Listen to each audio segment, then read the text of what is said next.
You can go to jail for a long time for this. What, free TV? It's not free. It's like stealing. Stealing? You guys are beaming a signal in this fucking trailer park with my permission, not me. So I've got these little things that pick up that signal from space. How the fuck is that stealing? What, do you own space? I'm speaking to you on a channel that only someone receiving programming without proper authorization can view. So if you're watching me, you're a satellite pirate. I want my fucking satellite signal! Danny, chill the fuck out. I'm fucking trying here. It'll be back up in a bit. Calm the fuck down. Hey guys, welcome back to the channel. And if you were part of the scene back in the day, hung out on the user group alt.dss.hack between 1998 and around 2005, you're going to find this video really interesting. And we're going to dive into the hacks that were done on the satellite cards and receivers that were used by Dish Network, Bell ExpressVU, DirecTV. And you guys over in the UK, this probably applies to you too, since DirecTV used NDS cards, which tied back to Sky TV and Rupert Murdoch's company. So yeah, stick around guys, this one's going to be interesting. And I spent a lot of time and work getting all of this stuff to work again. You'll see. And yeah, that is a Pentium 2 computer to the right. And that one is being used for J-keys. So on the left, yeah, that's a tough book. And we're going to run on that one, Niagara Edit, and also Basic H, which was used for DirecTV cards. And down below here, I have various cards, but I've also got this programmer. This was used for DirecTV, and this was a White Viper. I've got right here, this is a Mikaboo, and this was used for DirecTV. It was used for H cards, HU cards, and I'm not sure, I think it had an unlooper function.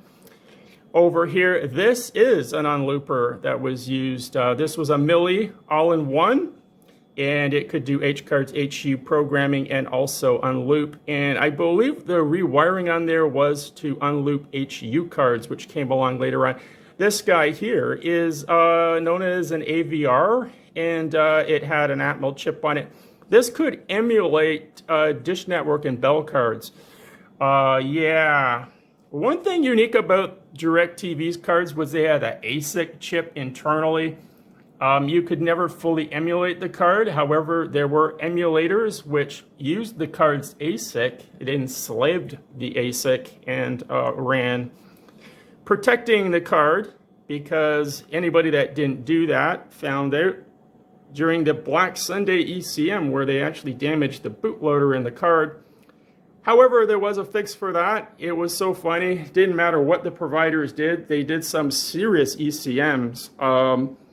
Dish Network had one that would damage and rewrite the receiver's TOSA, but we had an ability to JTAG the receivers and go in there and fix it, and then put digital locks on the receivers so they, you know, it was kind of funny. It was a really cool time to be a part of, because it was a real cat and mouse game, and it was a real challenge, but it was also a lot of fun. And the reward at the end of the day was you got free TV. Well, you were testing, right? Okay, guys, stick around. We're going to play around with all of this stuff and bring back probably a lot of memories. I totally forgot about all this stuff, and I spent about 3 days trying to get everything to work again, and restoring that computer on the right was probably the hardest part. That is a Pentium 2 from 1998. I needed it because of the parallel printer port, which is right there. It's very hard to find a parallel printer port on a computer these days. Just does not exist. But that cable is running to that 301 or 3100 receiver, and we are going to JTAG that guy with J keys momentarily.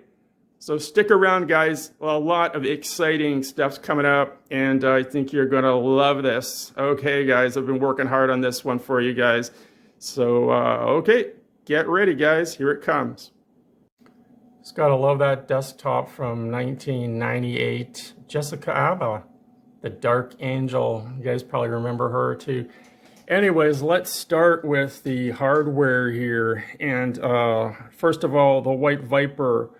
This was a very basic programmer. It sold for about $80. It was all you needed, and RS-232 hookup to your computer, which everybody had in those days before the USB era. And as you can see, in 1999 is when that socket was made, the 27th week of 1999. So yeah, this is all you needed. This was a very basic, straightforward. It just did RS-232 to TTL to, this was ISO 7816 standard, the chip pinout, which is what the smart chips use on these cards. On the back here, it's known as ISO 7816, and even cards today are using the same standard. However, of course, the chip internally will be different. This one was the Micaboo, and it had dip switches on the back. It was the more advanced programmer. Those dip switches allowed you to set it to do HU. It actually probably says on here somewhere. There we go. What the switches did: HU, H, and flash. I'm not sure if this guy also did on looping. It may or may not have. It may to a certain degree. But this one here was designed by a guy named Millie, and you guys will probably remember him. And look at that, made in Canada, the all-in-one. And this was an unlooper. It had the unlooper ability, and again, had dip switches on it. And I'm pretty sure that upgraded wiring kind of rings bells about being able to unloop HU cards, because the HU, when we switch to those later on, now I'm going to show you the cards. This was an H card, and it's the first card. Well, there was one before it called an F card, and it was hacked quite early on. And of course, you didn't need the card at all. You could fully emulate the card, and there was a device known as a battery card because it had a small battery on it for backing up the memory. And that was F card emulator. H card came along, and they thought they really got us at that point because they put a chip in here which was called an ASIC, application specific integrated circuit. The ASIC itself was never figured out. What it did is a certain number would go in and a different number would come out. It had some kind of algorithm how it worked. However, it was hardware based and it could never be emulated. However, emulators existed to protect the card that you could run on a PC, and you could then connect the card to the computer, and the card was enslaved by the computer and protected, and it was only using the ASIC. Later on, they did HU, which stood for H update, and these cards got hacked quite fast. It was based on the H card. I believe it even used the same data stream, but had some more security features, but didn't really help. Got hacked, and yeah. So moving on from that, we go over to Dish Network, and this is actually the programmer that was used for Dish Network. It's basically very similar internally to the White Viper. However, the clock frequency, the crystal, is different that it's using. That's about the only difference. You could actually have used a White Viper and replaced that crystal, which was a color burst frequency of 3.579. They used 3.6 something for these cards, Dish Network, Bell ExpressVU. And so that was the programmer there. These programmers, all of them connected by RS-232. So that's another thing. You needed a computer with an RS-232 port on the back, and that's what I've got here, just to make things simpler. And okay, guys, so the first thing we're going to do is we're going to use Basic H, which I have over here. You guys probably haven't seen this in a long time. And we are going to play with the H card. Okay, guys, let me set it up, and we'll be right back. Okay, let's start with DirecTV hardware. Back in the day, in 1999, This was the top of the line DirecTV satellite receiver. It was made by Sony and it was known as the A4. And we can take a look at the bottom of this guy. And there it is, the model number, the SAT A4 and May 1999 data manufacturer. Really, really cool to see that. Now, this was the remote control used by that receiver, which some of you probably will recognize. And wow, you were the king back then. If you had 500 channels, all the sports, all the movies you could think of, and you had this little joystick down here to flip through all the channels. This was really state-of-the-art back in the day, and very exciting having one of these. It just totally changed. It was a revolution, actually, in television broadcast. Back in the day when digital satellite started and you were getting all of these channels off a dish that was only 18 inches. So next, we are going to look at how the cards were hacked and what it took to hack that card. If you were a subscriber, even not a subscriber, you could just get one of these White Viper programmers, go online and download a script called Basic H, put your card into that programmer, and go over to your computer. And I will show you what you needed to do. You would go in and you downloaded the scripts and you would have them, let's say, in a folder. And there it is. Now there was Viata, which was the first version. It was later changed to Basic H. We will run Basic H. And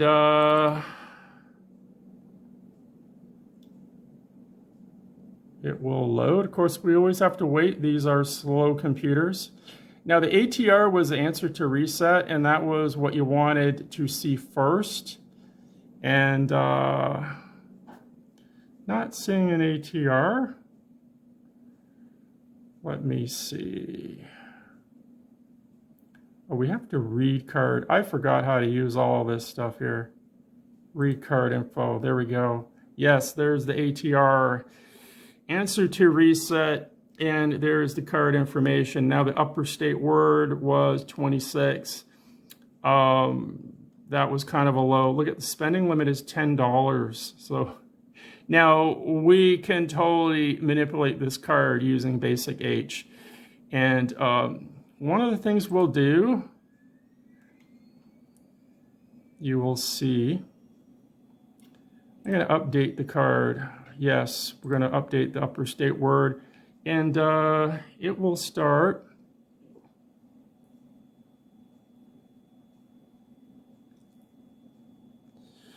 You can see the programmer is doing something. The light is flashing. The right light is flashing, so it is writing to the card.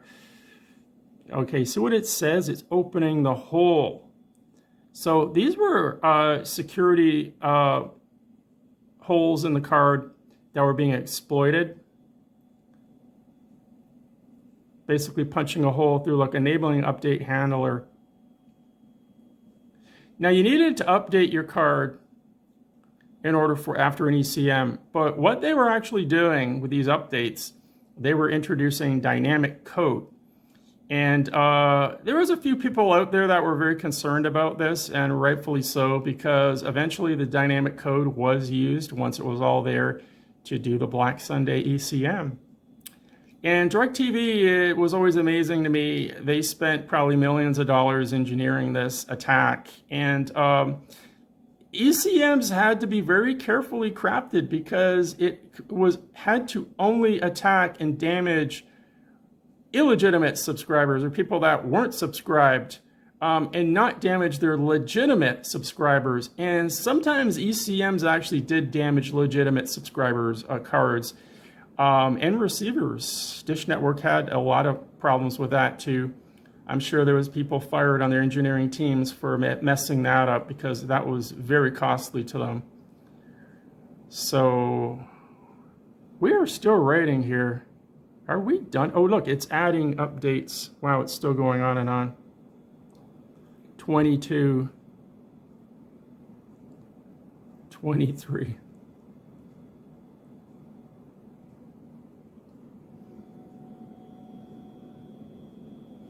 Yep, you had to have a lot of patience with this stuff, but it did work.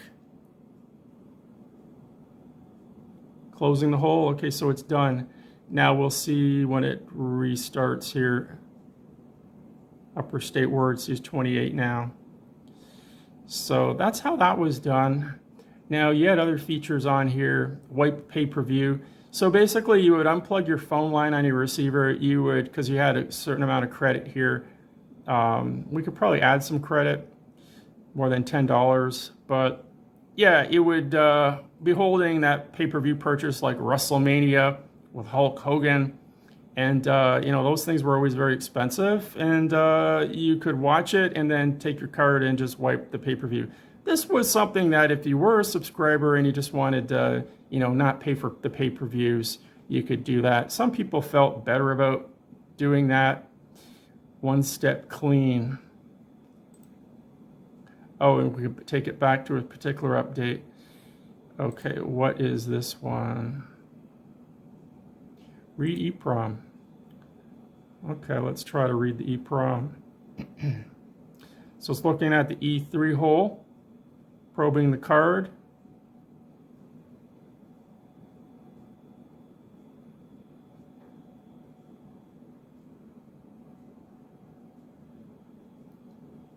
So now it's using these other holes.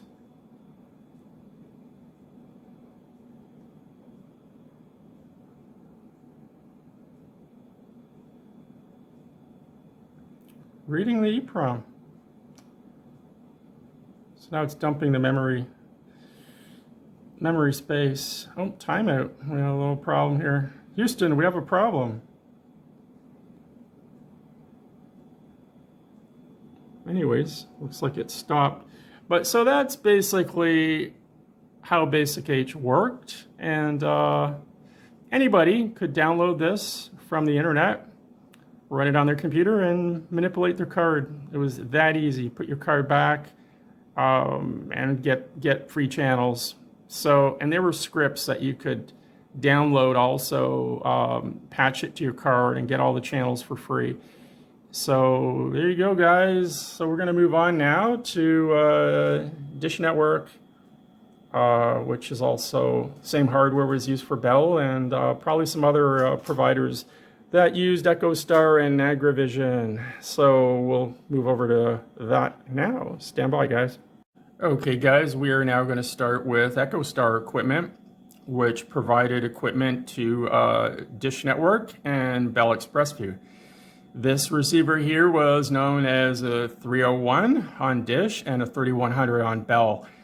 I have now the Bell card in the programmer. This is a programmer known as an Akira programmer. And we are going to run something called Nagra Edit momentarily on this card, which is going to allow us to access the card and manipulate the card in any way we want. These cards were actually made by a company that provided the security called Nagra, and they are a Swiss company. And they still provide security. They finally figured it out, and their system is secure now with Nagra 3, as far as I know. So here we go, guys. We're going to start Nagra Edit up here, and this card that's in the programmer, we are going to access it. And there it is there. Nagra Edit is running.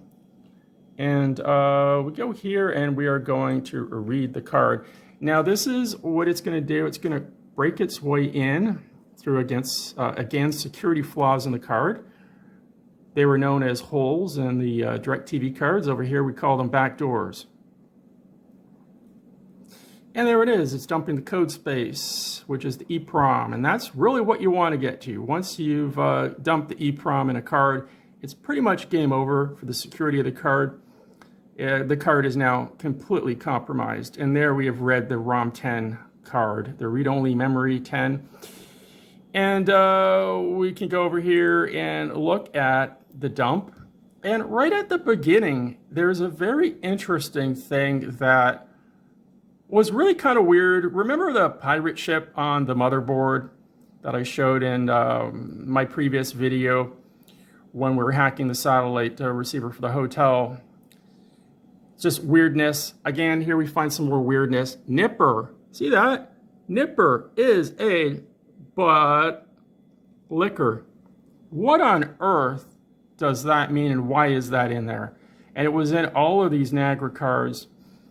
The best answer I ever heard was that Nipper was the name, and actually this is true. Nipper is the RCA dog, that white and black mascot that they always had. And RCA made receivers for DirecTV, which was the competition to, Dish Network. So possibly that's what Nipper is, and Nipper is a butt licker, and dogs do lick their butt. So possibly that's what that's all about, but who knows? But just again, some weirdness that is embedded in there in every card. Nipper is the butt licker. So let's go on, guys, and we're going to go into the data editor.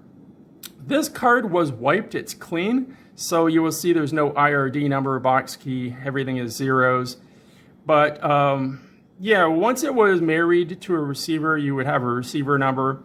Now, if it was married by the provider and subscribed, we will be able to extract the box key. The box key is something that was really an interesting feature. It was kind of a security interlock. The receiver itself, in its ROM, has a unique box key, and the box key is only known by the provider. The provider, when they would subscribe the card, would send that same box key to the card, and this card could only work in a receiver with a matching box key. So that was a security interlock. Down at the bottom there, the public keys 0 and 1, those were the encryption keys that would change, usually daily. You'd have to update those. If you didn't, you wouldn't get any TV. And but eventually, all this stuff was figured out. Scripts were available that would automatically roll keys when they were changing the keys. And they started changing the keys actually like every half an hour. So, and then there's all these other decrypt keys. The EMM, that stood for Entitled Management Module. The keys, those were how they sent and talked to the card over the satellite securely. Well, not too secure once it was all known how it was done. But that's basically that. You could also do other things. You could add tiers, packages, which allowed you to, kind of, if you were a subscriber, you could just, do certain little things to your card, like add a certain package that you weren't supposed to get. Patches could be done. There were so many different functions that Niagara Add Edit allowed you to do. But mainly, most people use this just to turn everything on. And also a pirate card, that was never even subscribed. Now, if you had a pirate card in a receiver and you didn't know the box key, I'm going to show you how that was done. And things got to a very sophisticated level very quickly. Most of the people that were involved in this scene were actually professional people out there in the world, engineers, programmers, and everybody would get online together thanks to this thing that was kind of new at the time called the internet, and hang out in the alt.dss.hack newsgroup. And that's where really things happened. And, you had a whole army of hackers out there working together for fun, creating all this stuff. And it was an amazing time. And those providers had quite an issue dealing with it. Eventually they got things clamped down, but it took years, and there was card swaps, and I could go on and on. There's quite a history. It was very interesting. And they learned the hard way, but eventually they secured things. So, okay guys, the next thing I'm going to show you is J keys. Stick around. And then came the JTAG interface, and this was a game changer in a huge way. How it all started was, there we go, that is the pinout and how to wire it up. And that is what you're seeing on the back of my receiver. But it all started with a guy over in Russia whose name was Thomas Vlad. And he was trying to figure out a way of reading the firmware in DVD players so he could change the region code or make the DVD player non-region code controlled. He wanted to find a way of bypassing that, which he did. And those were Panasonic DVD players that he was playing around with. And it just so turned out that the JTAG interface on these Panasonic DVD players was the exact same as what was used on EchoStar satellite receivers. And actually a lot of other products, I remember Linksys routers using the same JTAG interface. If you bricked your router with, what was it, DDWRT, bad firmware update, you could recover it, because what the JTAG is it is a direct connection into the CPU. Now, the CPU has on board what's known as a diagnostic control unit. And you're directly talking to that diagnostic control unit. So you pretty much have control over everything. It overrides everything going on inside the device. And it was designed basically for the factory to be able to test the device, speed up testing. And JTAG stands for Joint Test Access Group. It also allows for firmware to be uploaded into the memory of the receiver, which became very helpful not only in manipulating the receiver's internal firmware, but if the firmware was damaged by the provider during an ECM because they detected you were unauthorized, you could fix your receiver very easily. And also, number one reason why this was done, JTAGing, was to get the box key so we could either use it with an AVR like this device here, a card emulator, or if we were just programming a card itself that we had that was from a different receiver, we wanted to use it on our receiver. Say we bought a card somewhere on the internet, we wanted to use it, we needed to know that box key. So basically, yeah, you would just plug in and there you go, guys. That's the JTAG interface, and there's the box key of this receiver. And that's all there was to that. Okay, guys, we're now going to move on, and we are going to JTAG this receiver to extract the secret box keys. And we're going to use a script called JKeys to do that, which I remember was created by a guy named Dave2. So Dave, if you're out there watching, this is for you. And the JTAG JKeys was an amazing feature because it also allowed you to restore your receiver if it was hit by an ECM, because that eventually started to happen too. Okay, so here we go. 2. JTAG your receiver. We're going to power it up, and as soon as the CPU gets power, it's going to allow us to access the diagnostic control unit. And we're going to go over here and we are going to run JKeys. As soon as I open this, it should read the receiver's memory. And there it is there. And if I zoom in, there's the box key. Just like that. That's all there was to it. The hardest part was actually just wiring in. It was very convenient that they had that hole in the bottom of the receiver. They actually stopped doing that later on because they didn't want to make it so easy for people to be able to extract the box keys. But that's all you needed to do.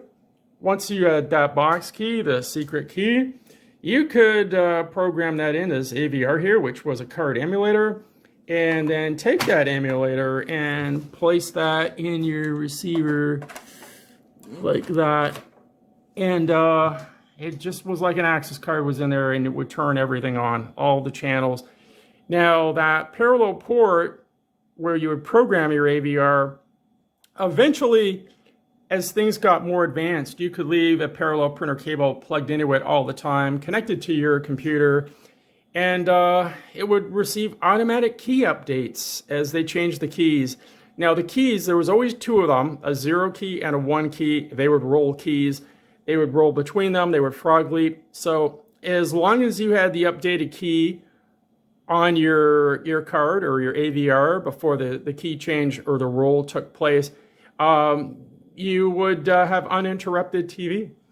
So that's how that worked back in the day, guys. I hope you enjoyed that. Stick around. I have some behind the scenes of me figuring all this out over 3 days, and also this Pentium 2 computer, which is a real beauty. Again, this is from that era, late 1990s, these Dell towers. Yeah, I'm going to show you the inside of that, and the Pentium 2 processor, which is pretty funny to look at. Yeah, this was an amazing computer too. I remember when I got this, I actually got high-speed internet that day because this computer was ordered with a network jack. It didn't actually have a modem in it. And I got a 1 meg cable modem that day. And this computer, and I went from using, it was a Pentium 1 with a dial-up modem. I went from using that to this computer with a 1 meg modem. And it just totally changed everything. It was a total game changer. So I kind of very sentimentally love this computer. Kind of was life-changing for me. So stick around, guys, and I'll show you the behind the scenes coming up of how I got all this working again and figured it all out. Okay, stick around. Hello, I'm Brian Olson for Dish Network. If you can see this channel and see me, you need to know that you are breaking the law. This message is being broadcast to you on a channel available only on satellite systems that have been illegally tampered with. Okay, guys, a little bit behind the scenes. For the last 2 days, I've been trying to JTAG. This is the hotel receiver, as you probably recognize. I've wired into the JTAG interface, and I have it connected to this old Pentium 2 because I need a parallel printer port. And this old Pentium, Dell Pentium 2, has been a real pain in the ass. Runs on XP. And yeah, every time I boot it up, I have to go through a whole bunch of different menus because it's trying to install things, and just to get the mouse to work was a real issue. But I do have it working, and but it is not detecting. So I'm gonna try a couple other receivers. I'm thinking this hotel receiver, maybe the JTAG part was disabled somehow. So what I got over here is this was a Model 6000 dish receiver, and it was made by JVC, which was really unusual to see that. Typically all the receiver equipment was made by EchoStar, but yeah, really weird receiver. I did find internally on the JTAG connection there was already one of these wired up, and that's how a lot of people did it in the day. You just could plug in easily, which is the network connector. And you had obviously a cable that was wired to a parallel port, but there is this little wire here, and that kind of reminds me of something. I remember on some of them you had to ground a particular line on the main CPU chip to get it to go into a write mode so you could program those TOSOP chips. I believe that. I don't really want to program anything. There's no point. I just want to read it just for the history of it all, just to document it. Love to be able to get one of these JTAGing. So I'm going to try this one next. I am currently making another JTAG cable, and that's what it looks on the bottom, and the JTAG pinout. And basically, yeah, you would just take a parallel printer cable, and it's pins 2 through 6, and I think it was 13. That's what those wires are. And you pick a couple other ones that are grounds to ground the thing. So yeah, and what I have here, this is, let me see, you recognize this one as it's a Model 3100. It was also known as a 301 if it was Dish Network. And there's the JTAG there, which you can see has been untouched. And momentarily, I'm going to try also to JTAG this guy. And yeah, so there you go. That's what we're going to do next. Okay, well, hopefully get one of these working. Okay, so I made up another JTAG cable, and as you can see, it is wired in there. Red, orange, yellow, and this is a light blue and green. And the other two wires twisted together, just grounds. So there you go. And this is a 3100, also known as a 301, if it was used for dish network. I have that now plugged in to the back of the Pentium 2 computer. Look at this beauty. Isn't this wonderful inside? Look at that Pentium 2 microprocessor. Wow, with MMX technology. I mean, this thing, it doesn't even look anything like a microprocessor does now. It looks almost like a big printer cartridge. Anyways, let's plug her in, see what we get here. There we go. Power is on. Green light. Okay, now let's go start J keys. See what we get, guys. Let's keep our fingers crossed. J keys, Dick. Yes! It's working! Absolutely amazing. Look at this. It's working. Oh my God, guys. Yes, I am so stoked right now to see that actually working. Oh my God. And look at that, it detected it. There is, okay, so this is why this was done. See the box key? That is a secret key, which was unique to that receiver. And the access cards, which were one of these guys, didn't know what the box key was. It was sent by the provider over the data stream to the card because they knew they had some kind of table. They would do a lookup from the receiver number, and I guess EchoStar would provide them with what the box keys were. It was very secretive. And the box key was sent to the card separately. And the card could only work with the receiver if it knew what the box key was. It was some type of an interlock security system that they had in place. And it was quite secure until people were able to JTAG the receivers. There was only two ways to get the box key. One was to JTAG. The other was to read it from the card. But the card had to have been subscribed before in order to have the provider put the box key on the card. The other way, which was very difficult, was actually to remove the TOSIP chip from the motherboard in the receiver, and you would have to have the equipment to read it to the computer equipment, which, you know, it would be very high level to be able to do something like that. But that was actually the first way of retrieving box keys, where they were actually removing the TOSIP chip right off the board. So let's see, guys, what can we do here? Just gonna try to hold this. You know, I love to be able to do this with OBS running on this computer, but obviously OBS would probably kill this thing. It's only got 120 megs. Let's see, flash. What can we do? Detect. Let's try that again. That's the same thing. EEPROM programming. Okay. Wow. Let's download it. Can hear my hard drive doing something.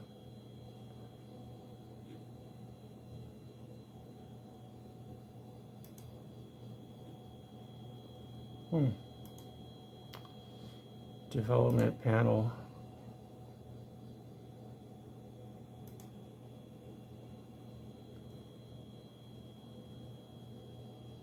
Save memory.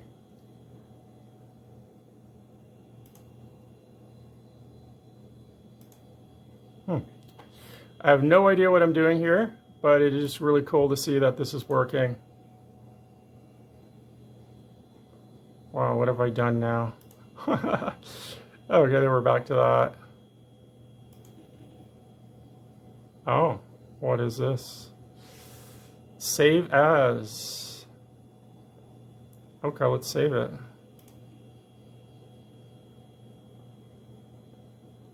like to do is just try to dump the memory. Port diagnostics. Flash EEPROM programming. Not really sure how it was done, but you could. Oh right, there's 2 flash chips in these receivers. So okay, save. Not really sure what I'm doing here, but it is working, and that's really cool to see. This is all I really wanted to do. Let's try it again. Let's reboot. And yeah, it automatically detects. So IRD number, see the number there, 37156871. Let's go look at it. Should be on this box here somewhere. Yeah, on the back here. 37156871. I see it right there. So yeah, we are JTAGing this guy. Really cool. Okay, guys, that is really, really great to finally get that working. Been spending quite a couple of, probably 2-3 days on this right now just to get it to do this. That computer was a real pain in the ass to get going and resurrect, but it works. I got it going. So, okay, guys, let's do some card programming now. Okay, for you computer guys, just want to show you what kind of computer this is. It is a Dell XPS R450. This is Pentium 2 machine, 128 megs of RAM, and we are going to start her up here. I'm just going to show you guys that are interested. A lot of you old guys like the old computer stuff. And we'll come around here. You can see the, there you go. Dell.com, the splash screen. Wow. You're going to see how long this thing takes to boot up and all the problems it has. There we go. Okay, so it's got 1998. This is when this machine, when I purchased this computer, was in 1998. So that makes sense. The BIOS there, the copyright.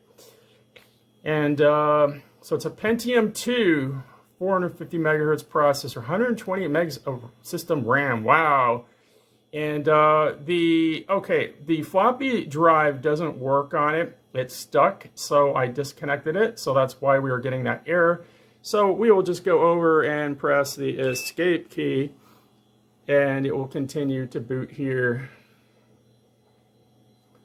Of course, it takes forever. It is running on, there is a Maxtor hard drive inside there. Not sure what the size is, but we can always take a look. It's IDE, obviously. And there we go, XP Professional. Now, this computer shipped with Windows 98. In 2001, it was upgraded to XP Professional. Because, and you know, XP was really when they got things really good and stable. XP apparently was based on NT, and Windows 98 historically had that blue screen of death that just kept occurring all the time. And that's basically why I got rid of it. Welcome.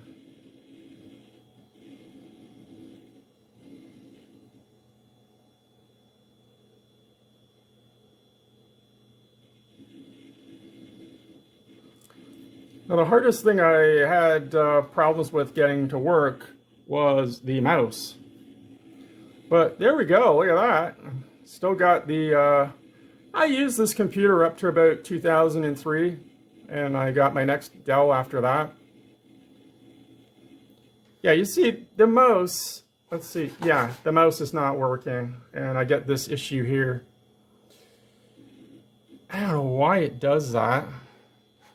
HID, human interface device. So what I was doing was I would just go over and just, there's 2 USB slots, and it was actually the first time in 1998 I ever saw USB. And this sometimes helps stimulate it. because I can't get rid of this stupid screen. Okay, let's just let it do whatever.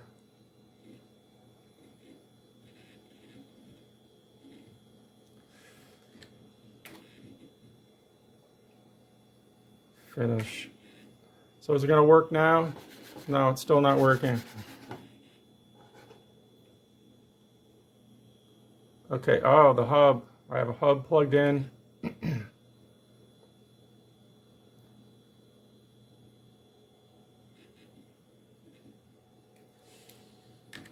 It's so stupid, like Microsoft, it's not certified and you have to agree to it. There's probably some legal reason they did that. Okay. Mouse is still not working.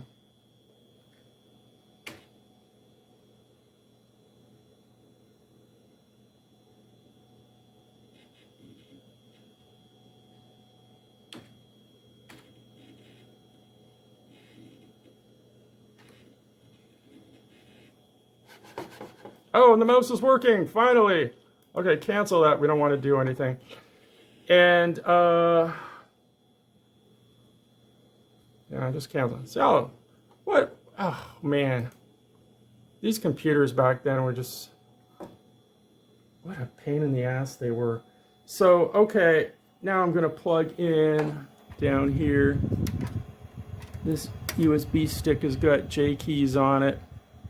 Oh, the other thing is the first USB stick I used, it was a 32 gig stick. This computer didn't even recognize it, wanted to format it, and then I realized what was going on. It can't see anything past 4 gigs, right? Because it was a 32-bit system. So I got this old Memorex USB stick, which is 256 megs of memory. And, of course, that'll work. So now we can go over here to my computer, and there's the removable, the USB stick, and that has J keys on it, just right there. So now let's plug that satellite receiver back in. There we go. And run J keys. And there we go. J keys is working. Let's try it again. Detect. Oh, there we go. Detect. Look at that. It's different. Okay, well, there we go. We got J keys, and I showed you the whole boot up sequence, and it's only 6.5 minutes it took. But that's what it takes to get one of these old computers working. And, okay, guys, I hope you enjoyed that. Have a good one. Hey, guys, welcome back to the channel. And what I got running in front of me here is a DirecTV emulator. This is an SLE emulator, the complete setup with H-card, which was known as the aux card because it was fitted with a script, the aux script, which allowed the emulator to just pump dump the ASIC chip that was on board the card. The card had no other function because the emulator had a virtual card running in its memory. And that basically allowed destructive ECMs, which eventually came through with the Black Sunday ECM, could not damage the card itself. It only affected the virtual card, which immediately would have reset itself and reloaded, and you would have not even lost TV that night. That Sunday night, according to Wired Magazine, destroyed over 100,000 of these H cards that were out there that were hacked. And according to DirecTV, they believed 98% of the hack community was taken down that night. Probably was true because not a lot of people were running emulators. Emulators were quite complex to set up. First of all, you had to modify your receiver. Basically, you use something called a Zapulator, which was a TTL to RS-232 interface. And there is the schematic for it right there. Not very complex, but basically a lot of people use the telephone jack on the back of their receiver to plug into, and that was just wired to the card slot. This receiver no longer has a card slot. It was through the back right there. It's missing on this receiver, but the telephone jack allowed you to just unplug your emulator and put your card straight in if you wanted to run it straight in the receiver again. But most people who used an emulator didn't want to do that.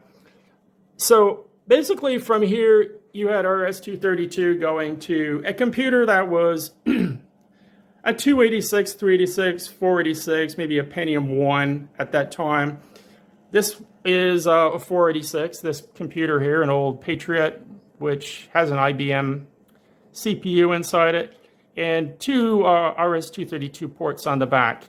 This one here is coming from the receiver, and this one here was looped back around, and inside the computer, the H card was just conveniently located inside, probably inside the drive bays.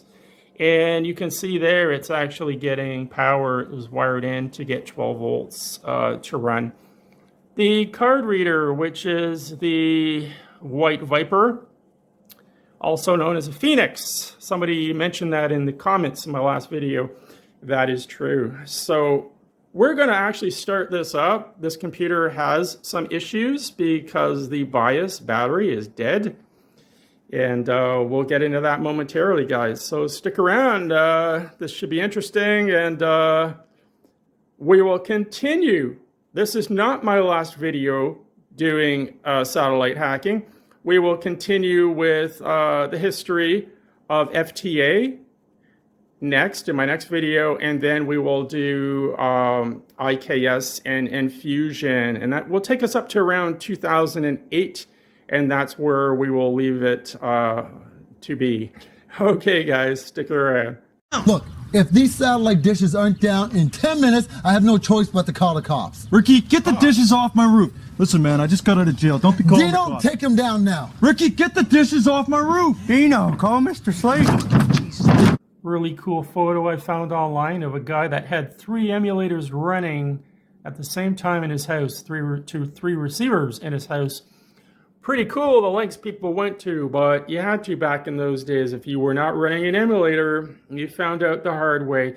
Now, why people were running emulators and why they knew about it? Well, it was due to the introduction of dynamic code.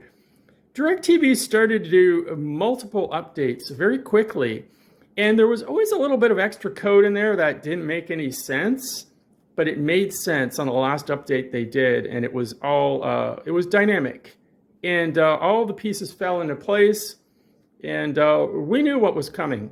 So I advised everybody I knew, run an emulator, but a lot of people didn't because it was complex. You had a lot to set up here and maintain.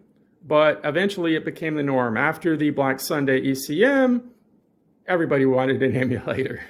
So anyways, this was an emu that I had running back in the day. It actually survived the Black Sunday ECM.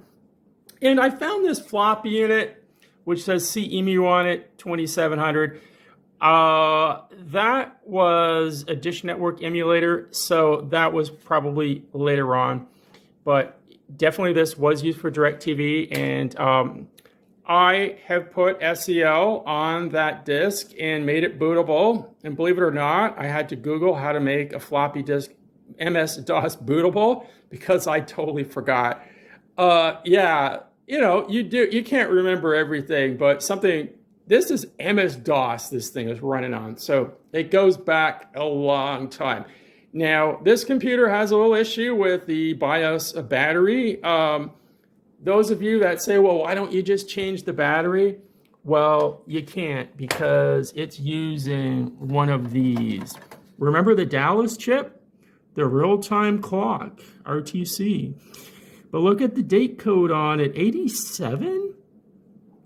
12/8/87. So it's like December 8th, 87. So that chip, which is removable, yeah, it looks like it's in a socket. It is a RAM chip. It's volatile memory, and it had, I believe, that's a lithium battery on the top.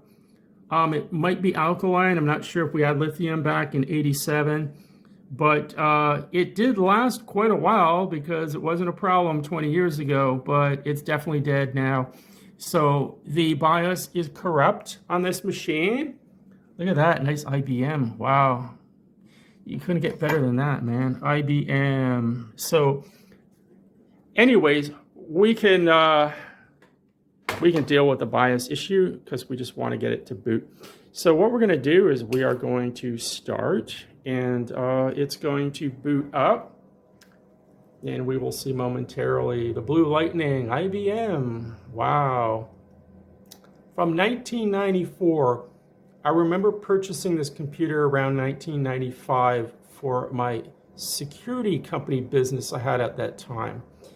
So here we go, guys. It is booting up. Look at that. We have 640K of base memory, and then we have some extended memory. Commodore 64. I actually had an Atari 800 XL before this, so I was an Atari guy back in the day. Look at that, 66 megahertz processor. Wow, incredibly fast. But you know what? I did a lot of stuff with this computer back in the day. It actually got me on the internet. This computer had a modem in it, and I remember turning it on for the first time and thinking, I want to go as far as possible as I can go on the internet. And that was in 1996. And I went to Auckland, New Zealand, to a university there. I think it was the University of New Zealand.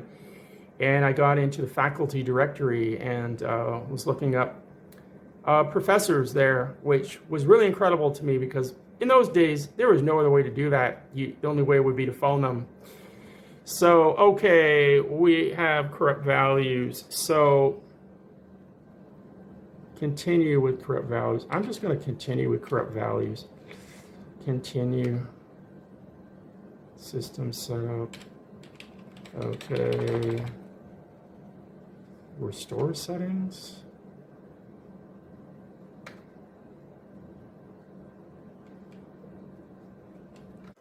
Okay, guys, I figured it out. All we need to do is just exit when we get this message, and it will go straight to the floppy disk. Green light is on. It is booting MS-DOS off the floppy, and then it will do a batch file, which will take it into the SLE44 emulator, which is what it's doing right now. Just loading off that disk. And there we go. The SLE44, and with the Milli-core, the Milli-4 core. And look at this. Pierre G. Martineau. He was a guy out in Quebec that created this emulator, the SLE emulator, and he was the one and only guy, from what I recall, that knew anything about these emulators, and he continued to maintain it and give updates as they were needed, because DirecTV did actually start ECMing emulators. They weren't able to damage anything, but they were changing things, just causing the emulators not to work. Now, this is really funny. He's asking for donations through PayPal at the following email address. And I know today that PayPal account would be taken down really quickly and you would lose all your money in that account. Yeah, this must have been way back when, in the year 2000. Is there a date on there? 2002. Probably Elon Musk was still running it at that time, and nobody really cared much. Would have been much more difficult to do anything about that PayPal account. So there is basically all there was to it. The floppy ran a batch file. It would automatically boot, and everything would come up. You didn't even have to have a monitor connected if you didn't want to. It all ran on its own. You didn't need a keyboard or anything. And there it is there. And it is probably going to be trying to talk to the aux card, which is not fitted with the proper script. So we will momentarily probably get some kind of an error message here because it is trying. Or you know what? It might actually work. I'm not sure what's on this card. It could actually be the aux script for all I know. Anyways, There you go, guys. And we're now going to take a look at a little bit of the history and the people behind the Black Sunday ECM.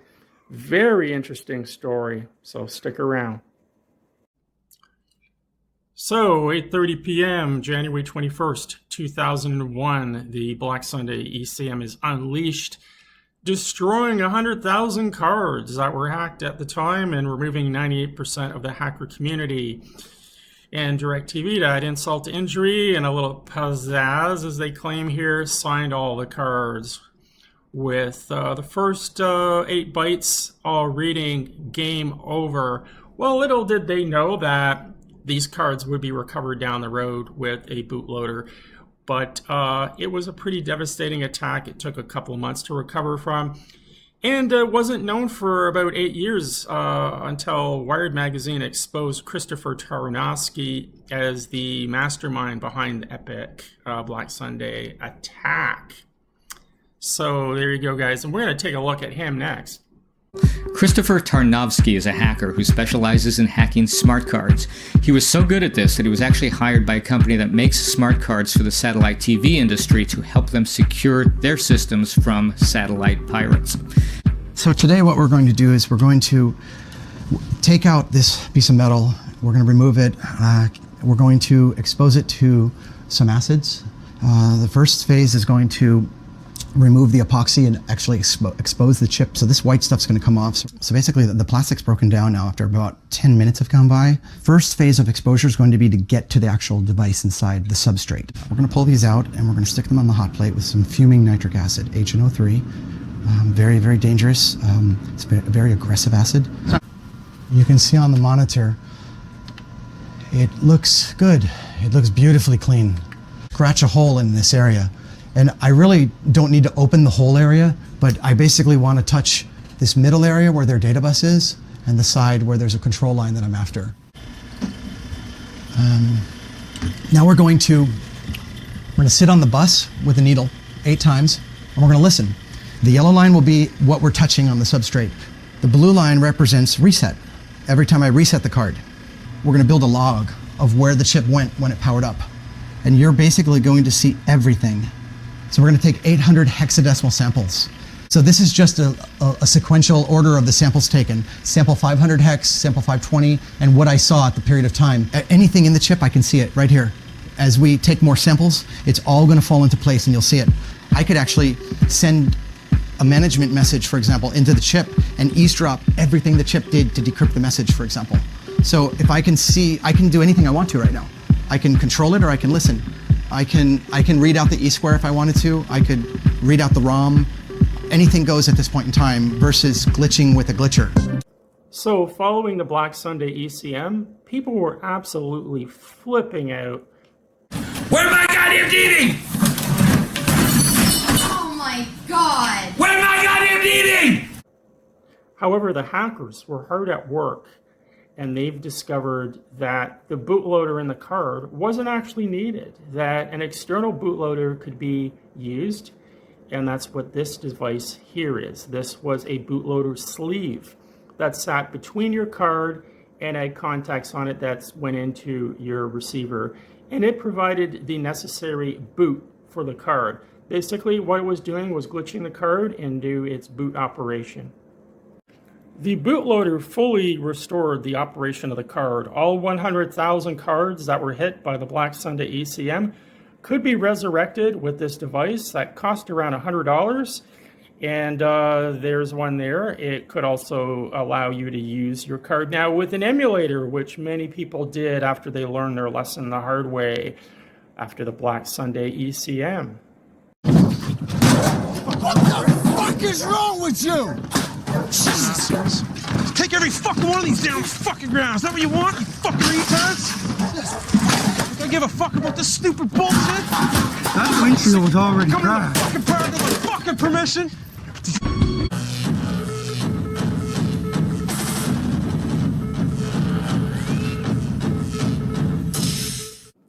Hey guys, welcome back to the channel, and today we are going to take a look at FTA. and what that was all about. Started around 2004, and well, before FTA, the only way to hack the signal was to use provider equipment and cards. And then all of a sudden, it was a watershed moment, a moment that changed everything as far as satellite hacking ever went. It was probably one of the biggest deals I've ever seen. Suddenly, you didn't need the provider's equipment anymore. You could use these boxes here made by Pansat. Now, Pansat was a legitimate company that made these for the free-to-air market. However, they got a little bit corrupted as things went on, and we'll get into that too, as money corrupts, as they say. But how on earth did this even happen, or how was it even possible? Well, it was to do with being DVB compliant. And starting in 1995 was when the European Union set the DVB standards. And 1996, Dish Network launches, and there's one of their receivers right there, the black one. Now, Dish decided that it would be good for business if their equipment was DVB compliant, because that would allow them to sell their equipment to European providers. Was that a good, wise business decision? It might have been at the time, but guess what, guys? That also meant their equipment was also DVB compliant, were free-to-air receivers, and free-to-air receivers also used the same set-top box chip, the STI series, the 5500. And this board here is actually out of a Dish Network receiver. And if we go over here, this board here, this was the first purpose-built FTA receiver designed for piracy.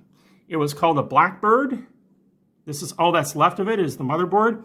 But look at the Omega chip in there. It is an STI 5518. That chip, it's the same series. And I'm going to show you guys next, the next coming video I have for you. Watch this, guys. So what exactly is DVB, and what does it represent? You've probably seen this logo on certain satellite equipment, and especially FTA receivers. And you also probably seen it on Dish Network's receivers. And here is the interesting story. The DVB standard was standardized in 1995, and in 1996, Dish Network launched, and they decided to be DVB compliant. And what it actually represents, as it states here, it's a set of international open standards for digital television.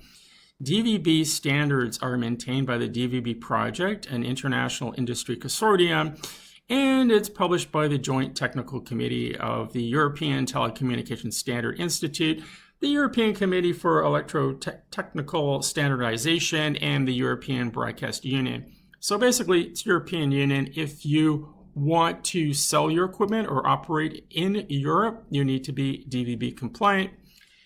And so let's go down and look at some of these standards here. There's so many of them, but all FTA receivers with the DVB logo and Dish Network's equipment comply to all of these standards. And the interesting one is the encryption. So we look at the encryption. It says the conditional access system, which is the access card.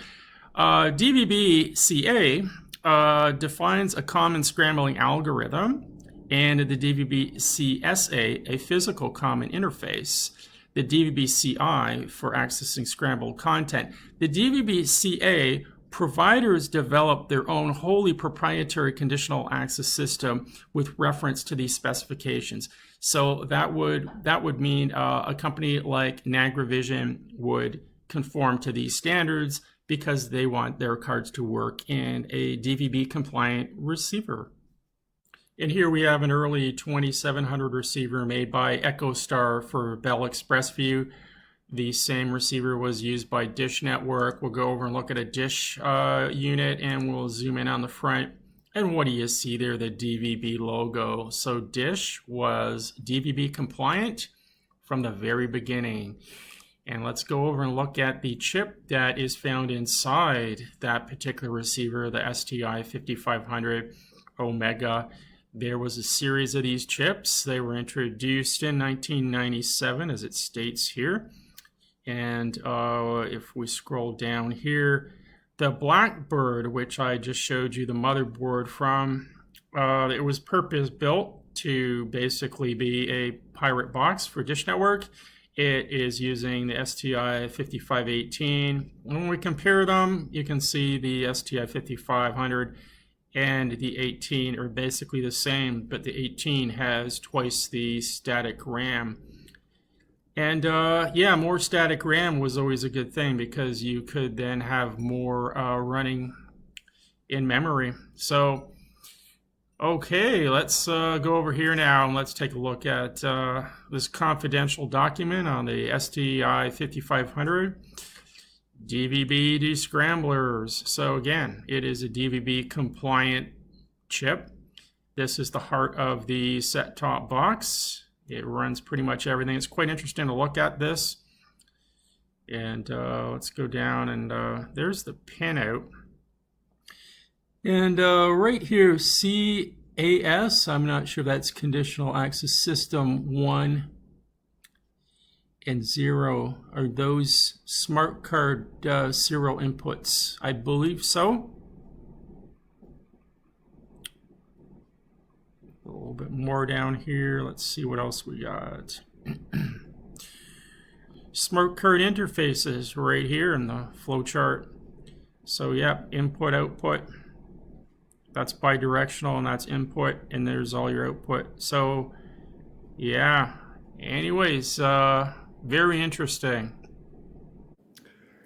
Okay guys, now that you have a better understanding of what DVB was all about and what it stands for, and a little bit about the Omega series of set-top box chips, the STI 5500 series, there it is there, the set-top box chip that runs it all. And this chip, yes, was DVB compliant, and why Dish Network decided to use it just made things simpler. However, the access card is simply a peripheral of the Omega. And in reality, the access card, it's not even needed. Throw it away. A virtual image of that card could actually be run in memory. And there is the ROM and there is the RAM. So an image could be loaded into RAM and run virtually. And that's exactly what happened. The first thing I actually saw was a flash file for a 2700 receiver. That was hacked, a firmware. I burned it into this receiver, and sure enough, this receiver ran without an access card, opened all the channels. It was just unbelievable. Seeing that was kind of like, it was like a weird dream. It was surreal. And the next thing you knew, somebody was making their own box, and that was the Blackbird. And there it is there, and it had the Omega chip, and you look closely, there's the ROM chip, just like in a dish receiver, and there is the RAM and the Omega chip in the center. And this guy sold for about 300 bucks, and it opened all channels on Bell and Dish Network. It lasted for about a year. The providers were very much caught off guard by all of this. There was no ECMs against FTA receivers for probably about a year. Like I said, they were very much caught off guard, but they became very aggressive later on because it was suggested that Dish was very upset about this for other reasons. Even back in the card hacking days when you actually needed Dish receivers, they were still selling that hardware, which people were using to hack with, but they were still making money on the hardware. But when things went over to the FTA boxes, they weren't making anything anymore. And I think that was really, yeah, that really pissed them off. So they got very legal about that, and they started going after a lot of companies like Pansat that were selling FTA receivers. And more on that in a second, guys. Acapulco, Mexico, where we took 18 goddesses to have fun in the sun and participate in a wet t-shirt competition so wild you might get wet. Don't miss the Hot Body Wet T-Shirt Challenge, all this month on pay-per-view.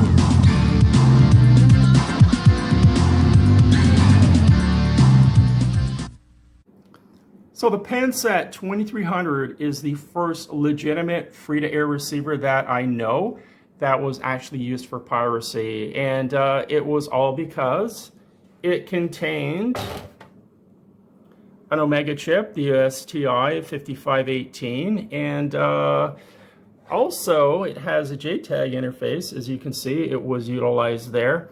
Now, the Omega has on board the diagnostic control unit for the JTAG, and it's just similar to the dish network receivers. The process is exactly the same with these receivers. So another compatibility with the dish network stuff.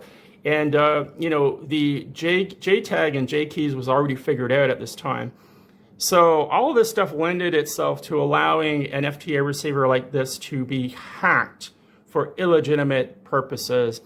And so as time went on, Pansat kind of noticed that, hey, why are these 2300 receivers, we can't keep them in stock, people are buying them all up. They looked around and they figured it out. So, well, they wanted to make things easy too with a purpose-built receiver. As I said before, money corrupts. They got into the game in a big way, and I'm going to touch on that too. But just wanted to point things out here. With the 2300, to flash a new bin to it, you either had to do it through the JTAG, which was a quick way of doing it, or you had to do it through the RS-232 on the back, which was the slow way of doing it. It took quite a while. I think it took about an hour. And once the providers caught on, they actually started to do ECMs against the virtual card that was running in memory. And so you had to get a new bin, and you had to upload a new bin to keep things going. And to make things easier, the guys over at Pansat, now I had a connection over in Pansat because I had actually done some work for them early on. And this is the reason why I actually had this 2300 receiver. I was testing for them die-set commands that they were doing different firmwares when this receiver first came out for motor control, for rotating the SG 2100 motor that was available on the market very early on for rotating your antenna. I did field testing for them and gave them feedback, and I had a connection in there, which I stayed in contact with. And the feedback I was getting about what was going on was quite interesting because they were well aware of what was going on here, and they wanted a piece of the game. And they got into it in a big way. As I said, money corrupts. And they purposely built and designed this receiver here. Now, like I said, it was a difficult process for, you had to be a bit tech savvy to either use a JTAG or the RS-232. You also had to remove the receiver from your shelf by your TV, take it over to your computer. That was, difficult, time consuming. So Pansat went out and built the 3500. Now, this receiver lended itself to being hacked, okay? It had a SD card slot in there, which allowed you to easily, anybody could, flash a bin to this thing, and it was quick. You could be up in a minute again. Just download the file on a flash card, stick it in there, go to your remote, push a button, and you're back up. New bin loaded. We can take a look inside this guy. And, okay, the Omega, they put a heat sink on it because the Omega was now doing a bit more crypto. It was probably giving off a bit of heat, so to keep things cool and stable, they put a heat sink on there. They also added a card slot. I mean, that's not unusual, as some receivers, FTA receivers, do allow you to put a card in so you can subscribe to some programming. That is, again, a European thing, European Union thing. So not unusual to see it. However, the fact that you can read cards opens up the receiver to doing even more hacking in a lot of different ways, like card sharing. So why they put that card slot on there probably was a good idea, they thought. Anyways, Pansat, well, I'm going to show you this guy. We're going to power it up. It's still got a blacklist bin on it. And we're going to hook it up, and we will look at some FTA programming. Legitimate FTA programming, I should say. I'm Ginger from American Ecstasy. When you see a scrambled picture on this channel, don't worry. We'll be testing the uncensored American triple ecstasy every night at 10 p.m. Eastern. It's so hot, we have to scramble. So now that you had your FTA receiver up and running and you were able to get both Bell and Dish, and you needed to have a satellite antenna that was capable of receiving 4 different satellites, because Bell had 2 satellite locations and Dish had 2 satellite locations that you wanted to go after. And the way to do that, to keep things simple, was to get one of these oval antennas, and which had multi-LNBs on it. What you would do is modify it in this sort of a way here and add an additional LNB on one side. Typically, the one in the center here is, that would be aimed at, say, 101, then you would have 110, 119, and over here you would have 91 and 82, which were the Bell satellites. And you would run the cables from all of those LNBs into these things called dissect switches, which these are 4-way switches, 4 satellites, and this is the output here. Single cable coming down to your receiver, and in the menu you would set for each satellite 1, 2, 3, and 4, the dissect selection. And yeah, basically the receiver would send a signal to the switch, and you had the choice of 4 different LNBs. And that's how that worked. Kept things simple for a lot of people. Now, there were some additional satellites, and some people got even fancier. There were 8-way switches, and you could tune in all kinds of other things on different satellites. Some people went with KU band dishes, 30-inch dishes for fixed satellite services, and blended in other things too.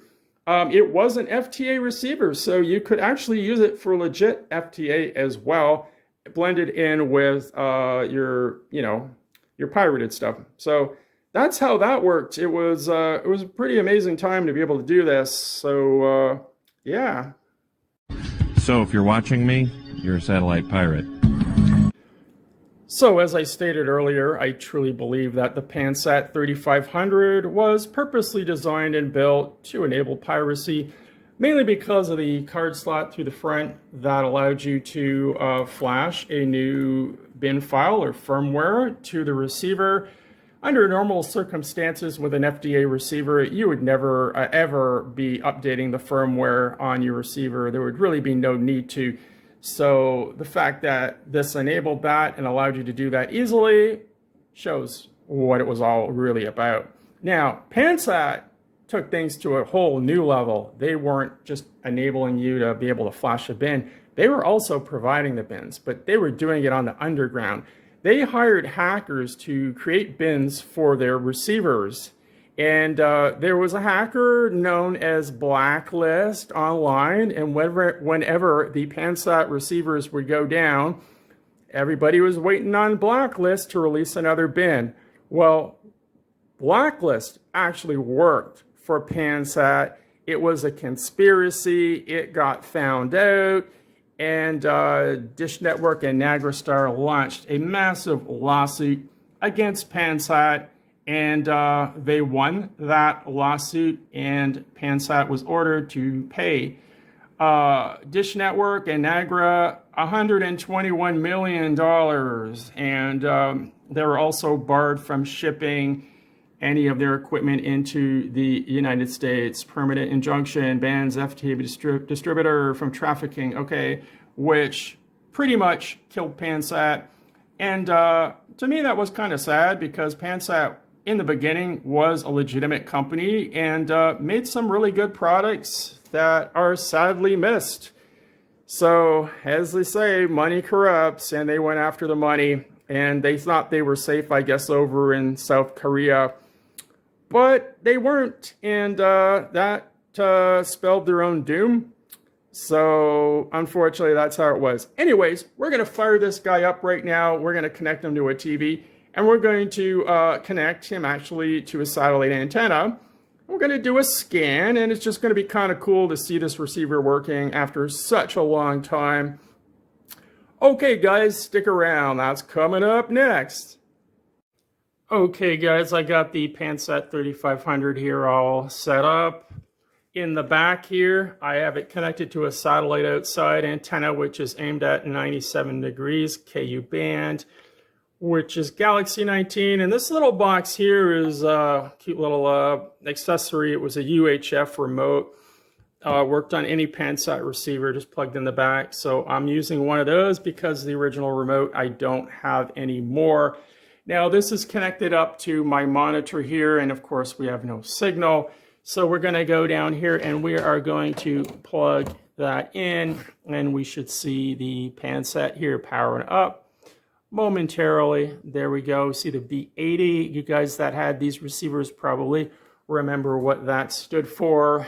And okay, we have no signal, obviously, as it is not configured properly.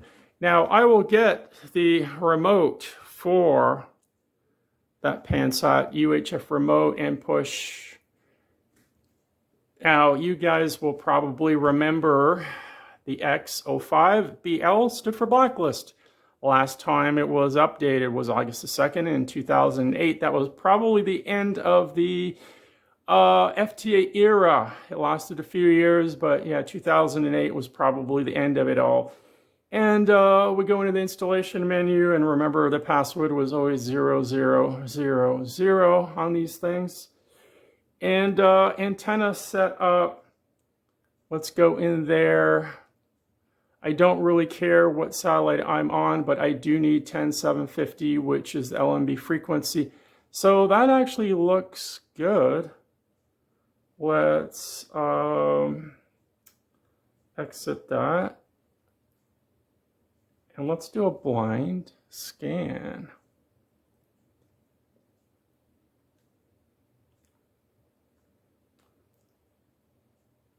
Okay, let's start that scan. Should pick up something. Oh yeah, look at that. See, we're getting something there. It's picking up something. It's found a transponder. Very cool.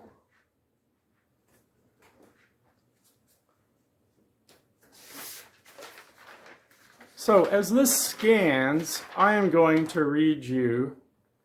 Pansat was not the only FTA manufacturer.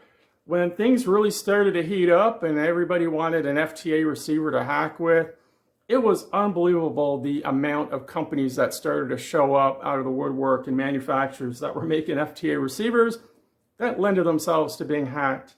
And here's just some of the names I found online. BuzzSat, BlueJay, Blackbird, Diamond, DigiWave, eBox, ExpressVU, Fortech, HomeSat, Icon, Envision, VisionSat, Aurasat, Pansat, of course, who we know, Skyview, ScatPros, Setopia, CSAT, SmartBox, SatCruiser, SuperSat, TestSat, SpaceStar, Captain, Captive Works, CoolSat, DreamLink, FreeSat, LimeSat, NanoSat, NeoSat, ProSat, ViewSat, and SonicView. Those are only some. I'm sure there was more. But yeah, all of those guys got in the game, and some of them also were also sued by Dish Network, Nagristar. But Pansat was the one that I know that was sued the most, $121 million.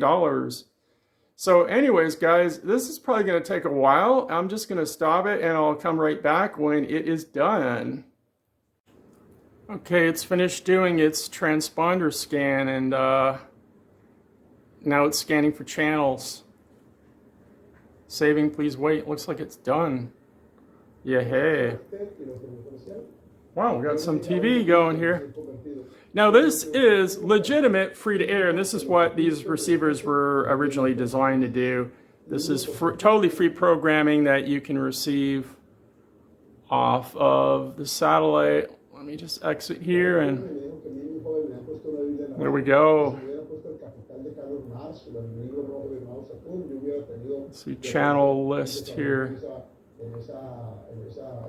So Nat, like I was saying, if you're a guy from Thailand, I believe this is a Thai channel.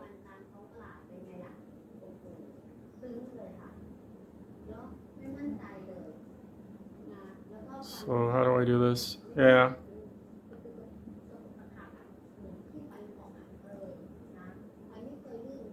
How do I turn up the volume here? There we go. We can learn Thai. Okay, channel list, I'll go back. Good idea. So lots of channels up there, free to air, legitimate, free to air. Let's see what this one's about. متخصصين في نشر الوعي حول أهمية الحياة الرقمية الآمنة بين زملائهم في المدارس، حيث جاء هذا البرنامج بالتعاون مع عدد من المؤسسات. كل هذه الأمور كل هذه المحددات. Was Palestinian channel. Well, that's interesting. عبارة عن إبر تفكير. الحل الجذري هو حل سياسي جذري للاحتلال. السيطرة الفلسطينية على المعابر بإتاحة الموارد كلها الفلسطينية. So lots and lots of channels that you can still pick up. Let's check out Libya. This is what's on TV in Libya right now.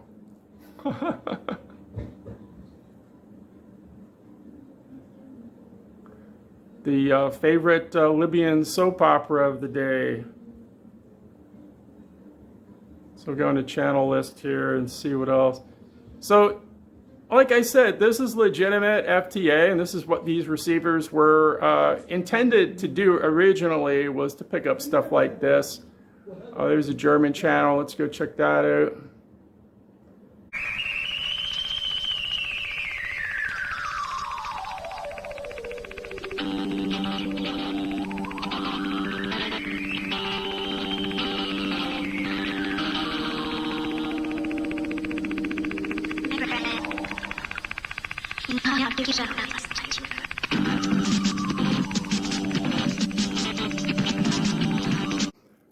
Okay guys, I hope you enjoyed today's installment on the history of hacking satellite FTA, and stick around for my next video, which will be on IKS card sharing and these dream boxes, how it was done back in the day too.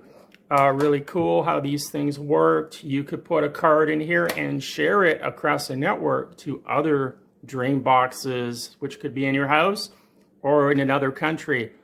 Really cool. We're going to dive into that next in the next installment, which is coming up soon. So look out for that.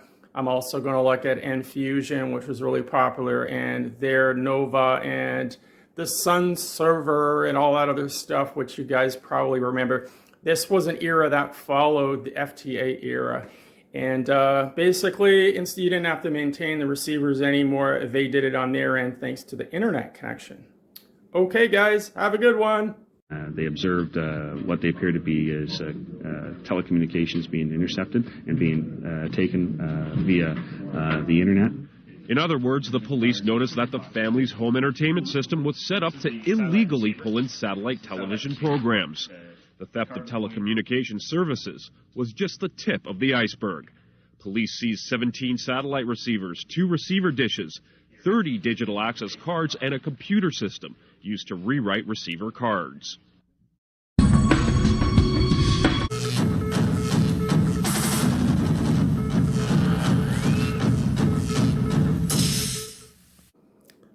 Hey guys, welcome back to the channel, and today another installment of the history of satellite hacking.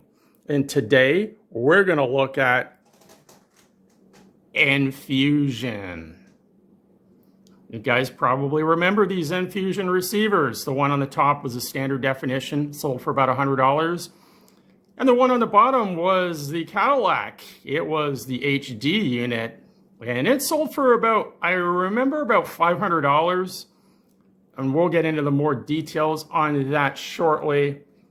But for some of you that this might be the first time you're watching one of my history of satellite hacking videos, Going to start off first with the first method that was used, and that was to actually hack the real McCoy receiver. You needed an actual dishnet receiver, and you attacked the access card. We would reprogram that card.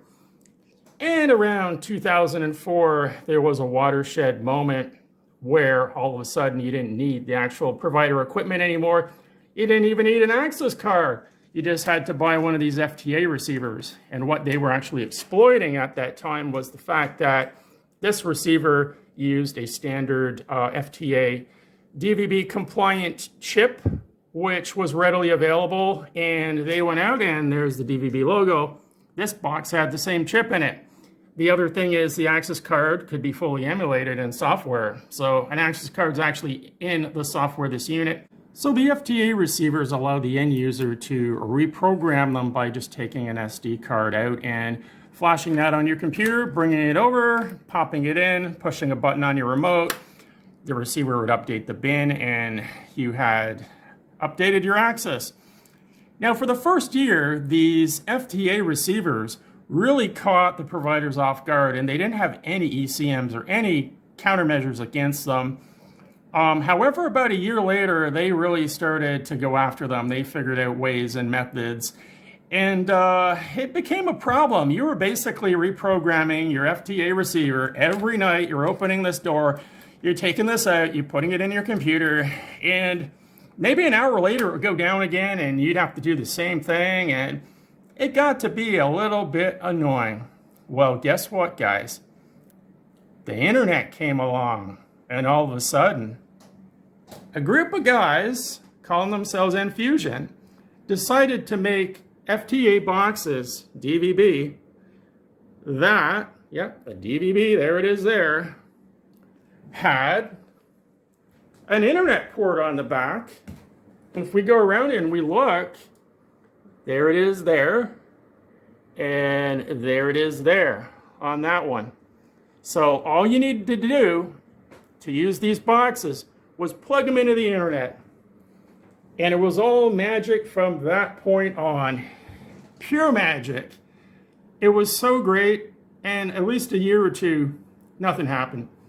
Whatever the providers tried to do, they could counteract it on their end, and Fusion could, because they had control over your box. It was pure luxury. You didn't have to do anything anymore. You just had to sit down and enjoy your TV. And yeah, things were great for a while. And how this actually worked was not only could the firmware in the box be updated over the internet, the actual card, or what we call the control words, the internet key sharing, that was all done from a server remotely. Now where that server was kind of secret. I did trace an IP, and it was going to Hong Kong, so it was definitely offshore. The amount of data that was going back and forth to do this was very little. The timing wasn't too critical, so you could have a bit of latency on it. And yeah, it worked wonderfully. And it didn't just do Dish, it did Bell as well. And this here is dissect switch. And this is all you needed. Actually, I'm gonna maybe have to stop the camera. Oh, no, we're good. There we go. So this was a 4-port dissect switch, and that in the center there, that went to your receiver, and the other 4 were your LNBs, and these are LNBs on a satellite dish. And you used one of these dishes. It was just a oval, I think it was about 20 inches, 20 by 24, I believe this dish is. Multiple LNBs, and you could even put even more on it. You could actually have 5 of them, and that allowed you to receive all Dish Network satellites and all of Bell satellites, and yeah, into your Enfusion receiver. The amount of channels, you had 1,000 channels, and you didn't have to do anything. It was absolute pure luxury. These boxes sold like crazy. Yeah, guys, it was great. So hold on a sec. I'm going to actually hook one of these up. And we're going to see what it does. Actually, it is hooked up, but we're going to hook it to my monitor, and we're just going to see what kind of menus come up, what it displays. Now, as time went on, Enfusion kind of disappeared. And the reason why was because you just bought the boxes. You didn't pay them anything. So their business model was to make money off of the hardware. And eventually they reached a plateau and they kind of disappeared with the money. And that's where these came into play. Linksys boxes, the GLs, or the, what was it, the WRT 54. You could subscribe to an IKS service and still use one of these boxes. However, it was hard-coded in these boxes what IP number they connected to over in Hong Kong. So you would put a script on your Linksys box called GOO, and GOO would basically intercept that IP and forward it to whatever IP you wanted it to go to, whatever service. So what that was also telling us was Enfusion wasn't really doing anything special and not encrypted or anything. It was pretty straightforward the way their system worked. And another service could actually provide the same internet key sharing to these boxes. And that worked for a while. But eventually it just was kind of a pain in the ass because sometimes the Linksys box would go down or something would go wrong, and it was kind of a headache. So a lot of people just started buying new boxes that they could just, on the box itself, set the service provider. And okay, guys, so there's the two remotes. Actually, I love that HD remote that came with it. It was really cool, nice and big buttons on it. So what we're going to do now is we are going to play with these boxes and hook them up, see what we can do with them, see what they show us. Okay, guys, stand by. Okay, guys, we are now going to check out the two Enfusion boxes. The HD box I have connected to my monitor, and what was cool was had this door that opened on the front. I had a slot there for an access card. Was that a USB? There was some control buttons, and I love this fluorescent display. You don't really see those displays much anymore. Really cool. Yeah. So, and the one up in the top was really just kind of the cheapy box. It had the LED display on it.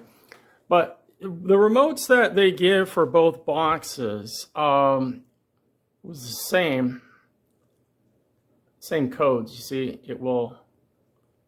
Yep, see, look at that. It's working on both. Anyways, let's go look at the monitor here. And as you see, I am going to press menu. And there we go. Oh, we had a game on it too, it looks like. Oh. It's taking a little bit of a lag on there, responding. Oh, I see. Gotta go here.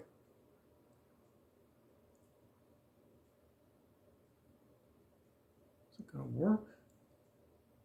Oh, there we go. Let's press 1. Oh, wow. I never even knew that this existed. I don't even play this game. Anyway, back to the menu. Very laggy remote. Menu. We need to press exit. Okay, that's what it is. Okay, so system information. Oh, we got to go back. There we go. System information. Weather forecast. CA, that's conditional access. That would be interesting. Okay, smart card. No card, yes. Edit code. Let's go in and look. Oh, you see, so you got via access, or whatever that one was. So we got Nagra, probably Xcrypt, Beta Crypt. Not sure what the C one was. But anyway, we were dealing with Nagra, and look at that. 7,000, I think that was Bell. What's on the left is the provider ID, and there's always the two keys, the 0 and the 1, because they would roll. So let's go down and, not sure, I think that was Dish Network, the 00. It looks like a bunch of other providers here. So this box was obviously used not just on Dish and Bell, but probably globally. I heard it was used on a system in the Philippines and in South America. Different systems down there as well. So, yeah, there we go, guys. Let's try the guide. Oh, okay, so terrestrial. That's true. I did have it hooked up. It was probably last used for terrestrial TV. And there are the satellites that it was using. See, now SEAL was the HD satellite for Dish Network. So let's go look at that. Oh yeah, WB. These are some of the channels in HD that it had. Look at that. Homes and Gardens in HD. Wow. Very cool. Nat Geo. So yeah, this is probably, don't see the date on here. I am wondering if we can go into the menu again and go into information and see if it, STB information. Okay, July, date July, okay. Okay, so the time, I've closed the menu and opened it several times. The time is not changing. It's staying at July 1354-17. So it is stuck in time, and that's probably the last time, but I don't know what year this was, but it's been more than 10 years. So anyways, guys, we are going to now open these boxes up and take a look inside.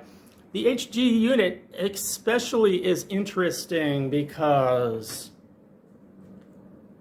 there is a separate card that you had to install to actually get it to work. And they did that for a certain reason, and I'm going to explain that next.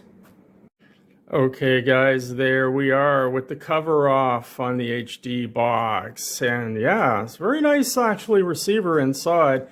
Now, the cheapy one, the $100 one, was an all-in-one board, integrated power supply right on the main board. These things ran kind of hot and didn't last that long. If you got a couple years out of them, you were lucky before they went kaput. But it was a cheap box. It was $100, and that's all you had to pay. And this one over here, the Cadillac, as I call it, had a separate power supply, which was actually very nicely made. And okay, so here's where things got interesting. To get HD off of Dish Network used a proprietary forward error correction, and they called it Turbo FEC. And only their receivers had tuners that could tune a Turbo FEC. So in order for this receiver to work and be able to receive Turbo FEC, it needed a custom tuner, which is this chip here. And this board here was sold separately. And the reason they did that was they could not openly sell a receiver that could receive Turbo FEC or decode it, because that would just be outright, you know, hey, come get me. You know, I'm selling receivers that are designed to, you know, be used on Dish Network.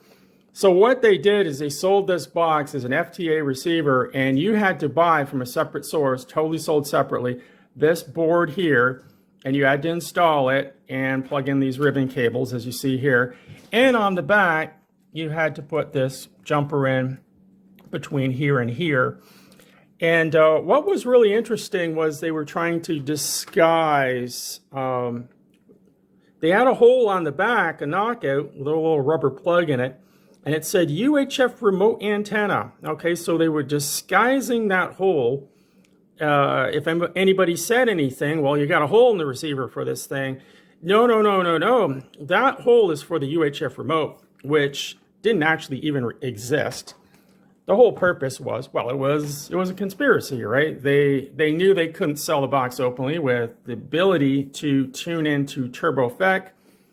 So they designed it with the hole in the back, called it a UHF antenna hole.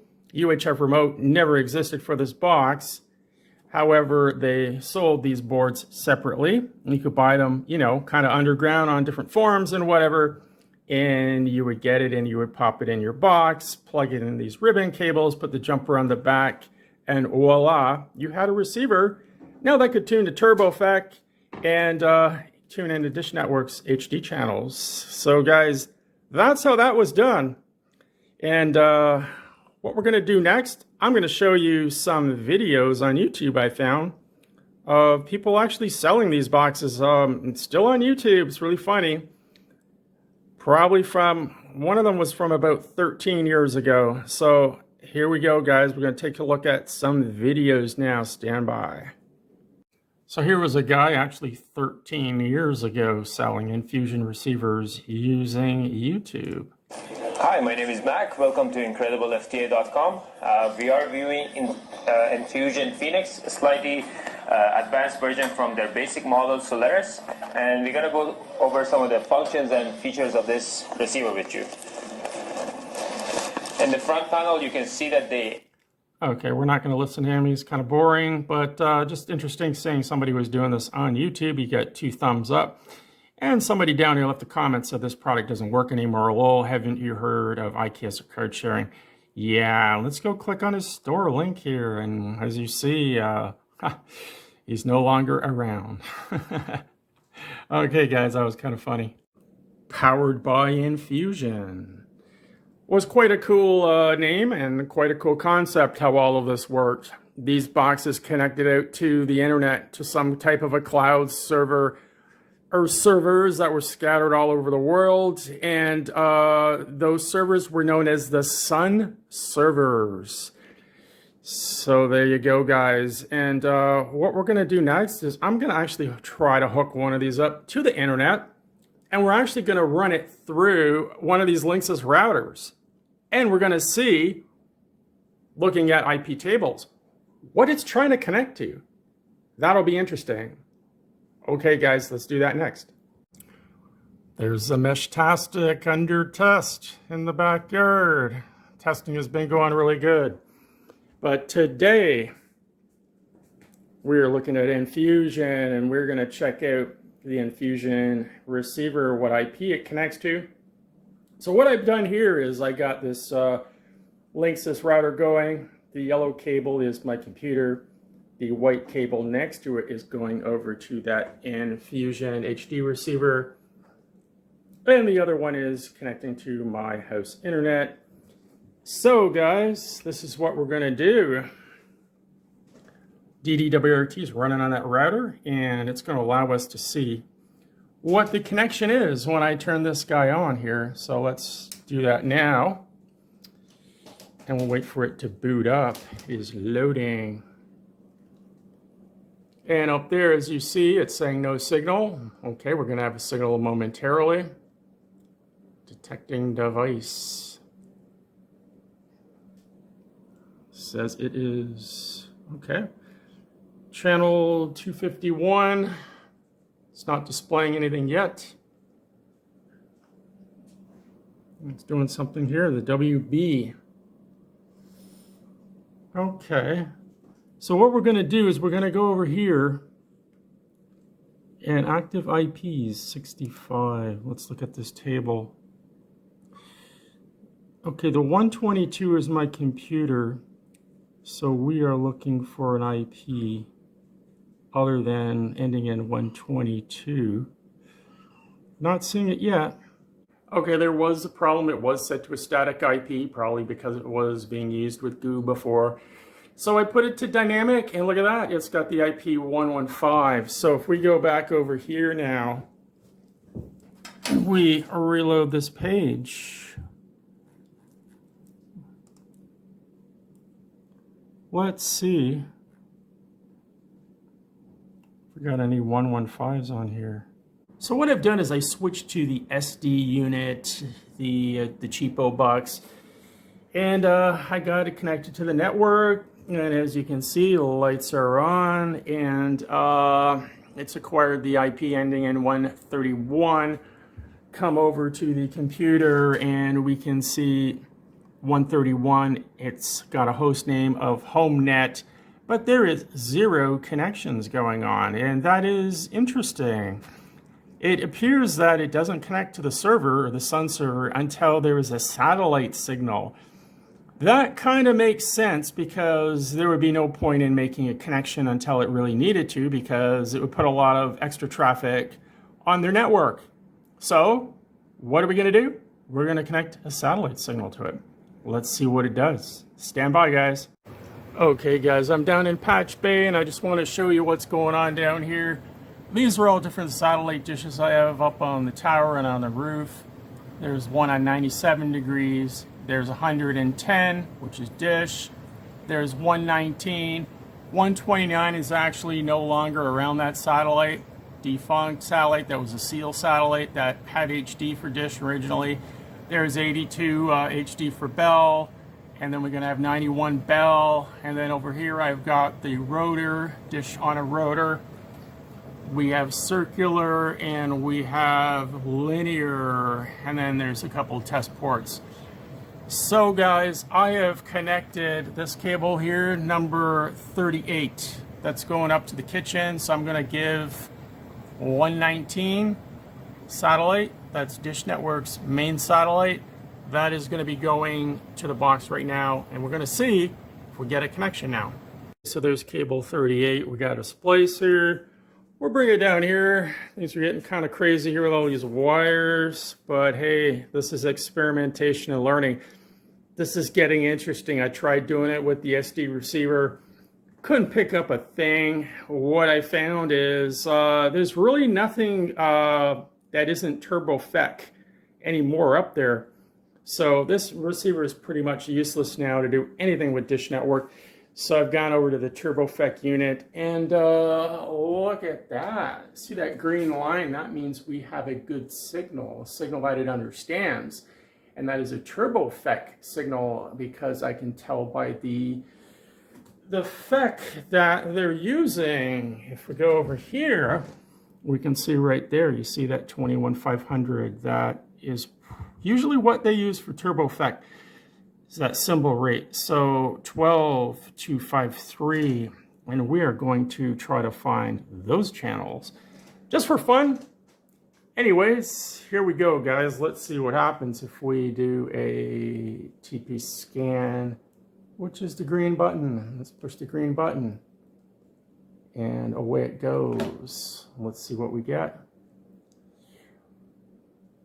Okay, got PBS. Okay, well, as long as we got something, it's going to cause the box to connect. Here we go. That's why we're doing this. We're trying to stimulate it to connect to the Sun server. Exit. And let's go to the guide. Okay, let me take a closer look. Hold on, guys. Okay, PBS station, the one we scanned in just now. Let's go to it and look what we get. Sun's disconnected. Okay, so that means it's tried to connect to the Sun server. Let's go look at the IPs now and the IP tables. Stand by, guys. There you go, guys. There it is, HomeNet. IP ending in 115. It has made 3 connections. Now 2 connections. Okay, the first, it's probably one of them was a DNS query. So let's go over system info and status. And we can find out down here the connection log. Let's see what it's doing. Oh, I saw it. Okay. Right there. Oh. It's trying to connect to that 210 IP. We'll have to look that one up. What other ones? There's another one. I just saw it there. Another 210. Look, port 3470 unreplied. Yeah, I guess. But 210, that sounds like Asia. An IP starting in 210. I'm just guessing, but that sounds like somewhere over in Hong Kong or somewhere. There's another one. Unreplied. Okay, it keeps hitting the same IP over and over again. Okay, so that's what it's doing. It's looking for multiple times. It's trying to hit the same IP. Where was it again?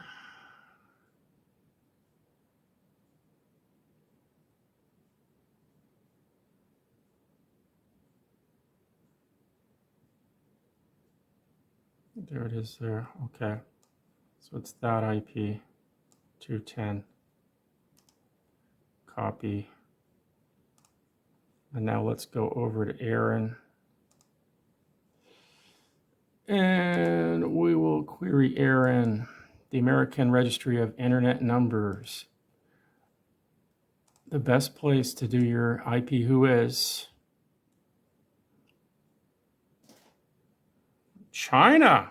Wow, it's Shanghai. These guys weren't fooling around, were they? I knew it was Asia. Well, there you go, guys. So, Enfusion tied back to China somehow. It must have been the triads or who knows what. Definitely organized crime. Okay, guys. Well, we figured that out. That was kind of cool. Shanghai. So there you go, guys. Internet connectivity changed the game. When it came to Enfusion, it was a whole new era of satellite hacking. These boxes made it easy. You just had to buy the box, plug it in, connect it to your satellite dish, and voila, you had TV programming. Look at that. It's actually working. It's actually picking up a couple of channels. Those channels are actually not encrypted. That's why they're coming in. However, those are turbo effect channels. You would not be able to pick those channels up without a receiver with a turbo effect tuner. A real dish network receiver wouldn't allow you to get those channels still because it wouldn't have authorization on the card. So there you go, guys. I just want to say Enfusion was a really cool time. It was a really cool era. It was a game changer. It paved the way to IKS internet key sharing, which suddenly became a very commonplace following Enfusion. And later on led to actually IPTV, which is what we know today. So there you go, guys. Have yourself a great Easter and don't eat too much.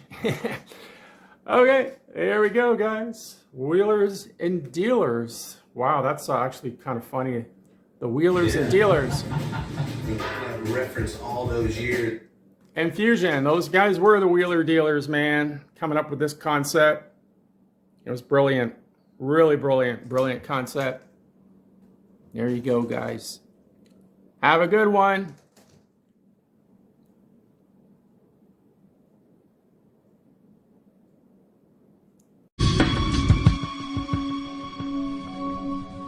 Hello. You're watching Dish Network's Pirate TV channel. Did you know you're not an authorized subscriber? That's right. I'm speaking to you on a channel that only someone receiving programming without proper authorization can view. So if you're watching me, you're a satellite pirate.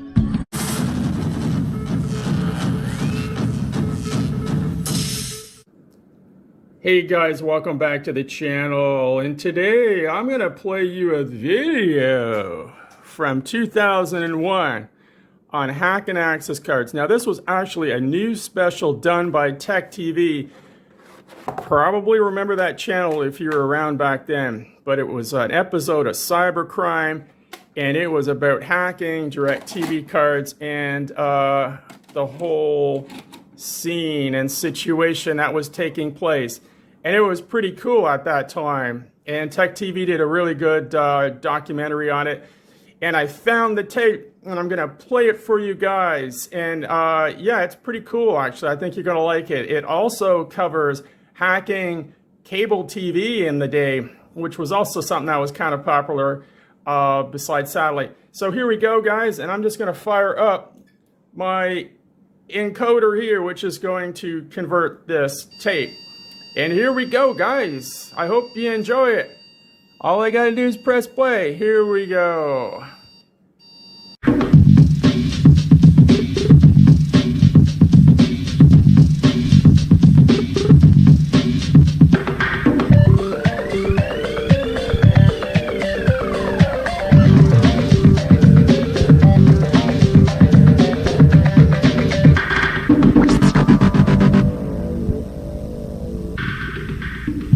Welcome to our Stealing TV special. It's Cybercrime's half-hour look at how crooks are using technology to pirate TV. Everything from hacked smart cards to splicing cable wire. For satellite TV providers, it's a cat and mouse game. If you walk into an electronics store and walk out with a television without paying for it first, that's stealing. It's doubtful anyone would argue otherwise. But if you sit in your living room and watch satellite TV without paying a monthly subscription fee, that's also stealing. Yet thousands and thousands of people do just that. DirecTV has tried numerous times to stop the signal thieves, but with limited success. Here's why. This is a Peace Arch border crossing. In November 1995, during a routine customs examination, an individual arriving from Canada was referred to Customs Secondary. What began as a routine inspection became anything but routine. Thomas Smith is a senior special agent with U.S. Customs. Our customs inspectors, during the secondary exam of the vehicle, discovered 110 green plastic printed circuit boards that the individual had failed to declare to the customs officer. This individual stated that these were gaming devices for like a Nintendo type game. Nintendo circuit boards smuggled across the U.S.-Canadian border? Hardly. The mystery circuit boards turned out to be the first generation of pirated access cards, designed to steal DirecTV's programming. You are now authorized to receive everything that's broadcast by Direct Television. All of the pay-per-view channels, all of the sporting events, all of the things that you would normally have to pay money for, you can now receive for absolutely free. And finding hacked access cards is easy. Cards are advertised everywhere, from the newspaper to the net.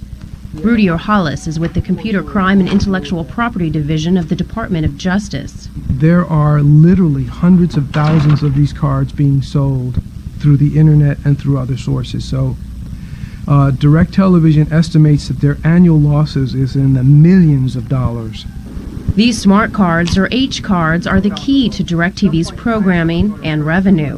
When you sign up for service, DirecTV tells a chip inside the card what package you've agreed to pay for. The card slides into the back of a receiver like this, and now you're surfing satellite TV.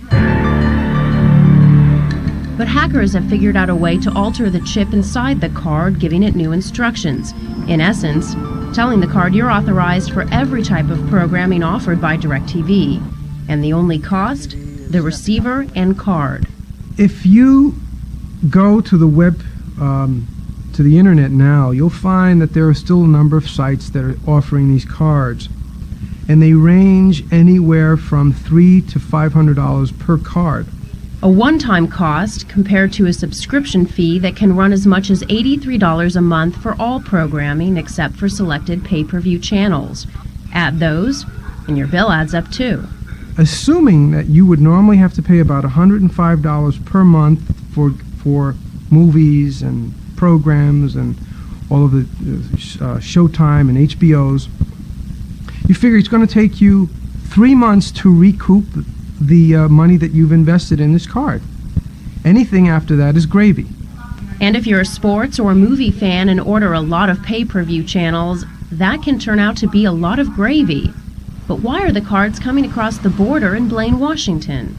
In Canada, DirecTV does not have a license to broadcast its satellite signal. Therefore, it's not a violation to steal it, which is why a number of websites selling pirated access cards operate here. But once you cross the border into the U.S. like I've done, that's a different story. Historically, Canada has been a hotbed of satellite piracy. Larry Rissler is a retired FBI agent who now heads up DirecTV's signal integrity team.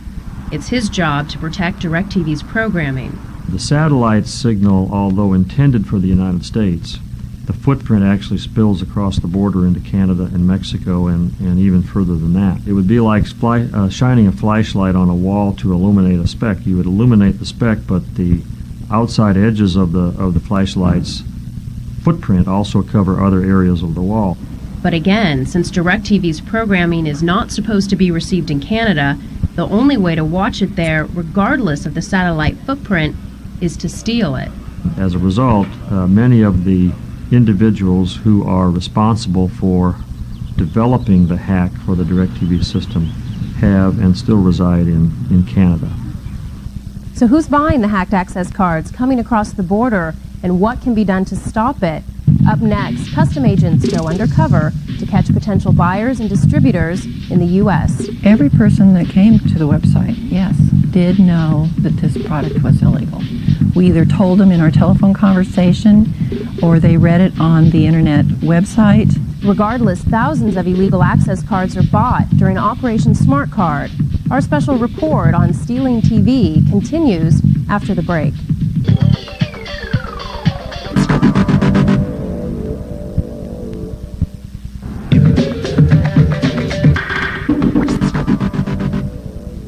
Welcome back.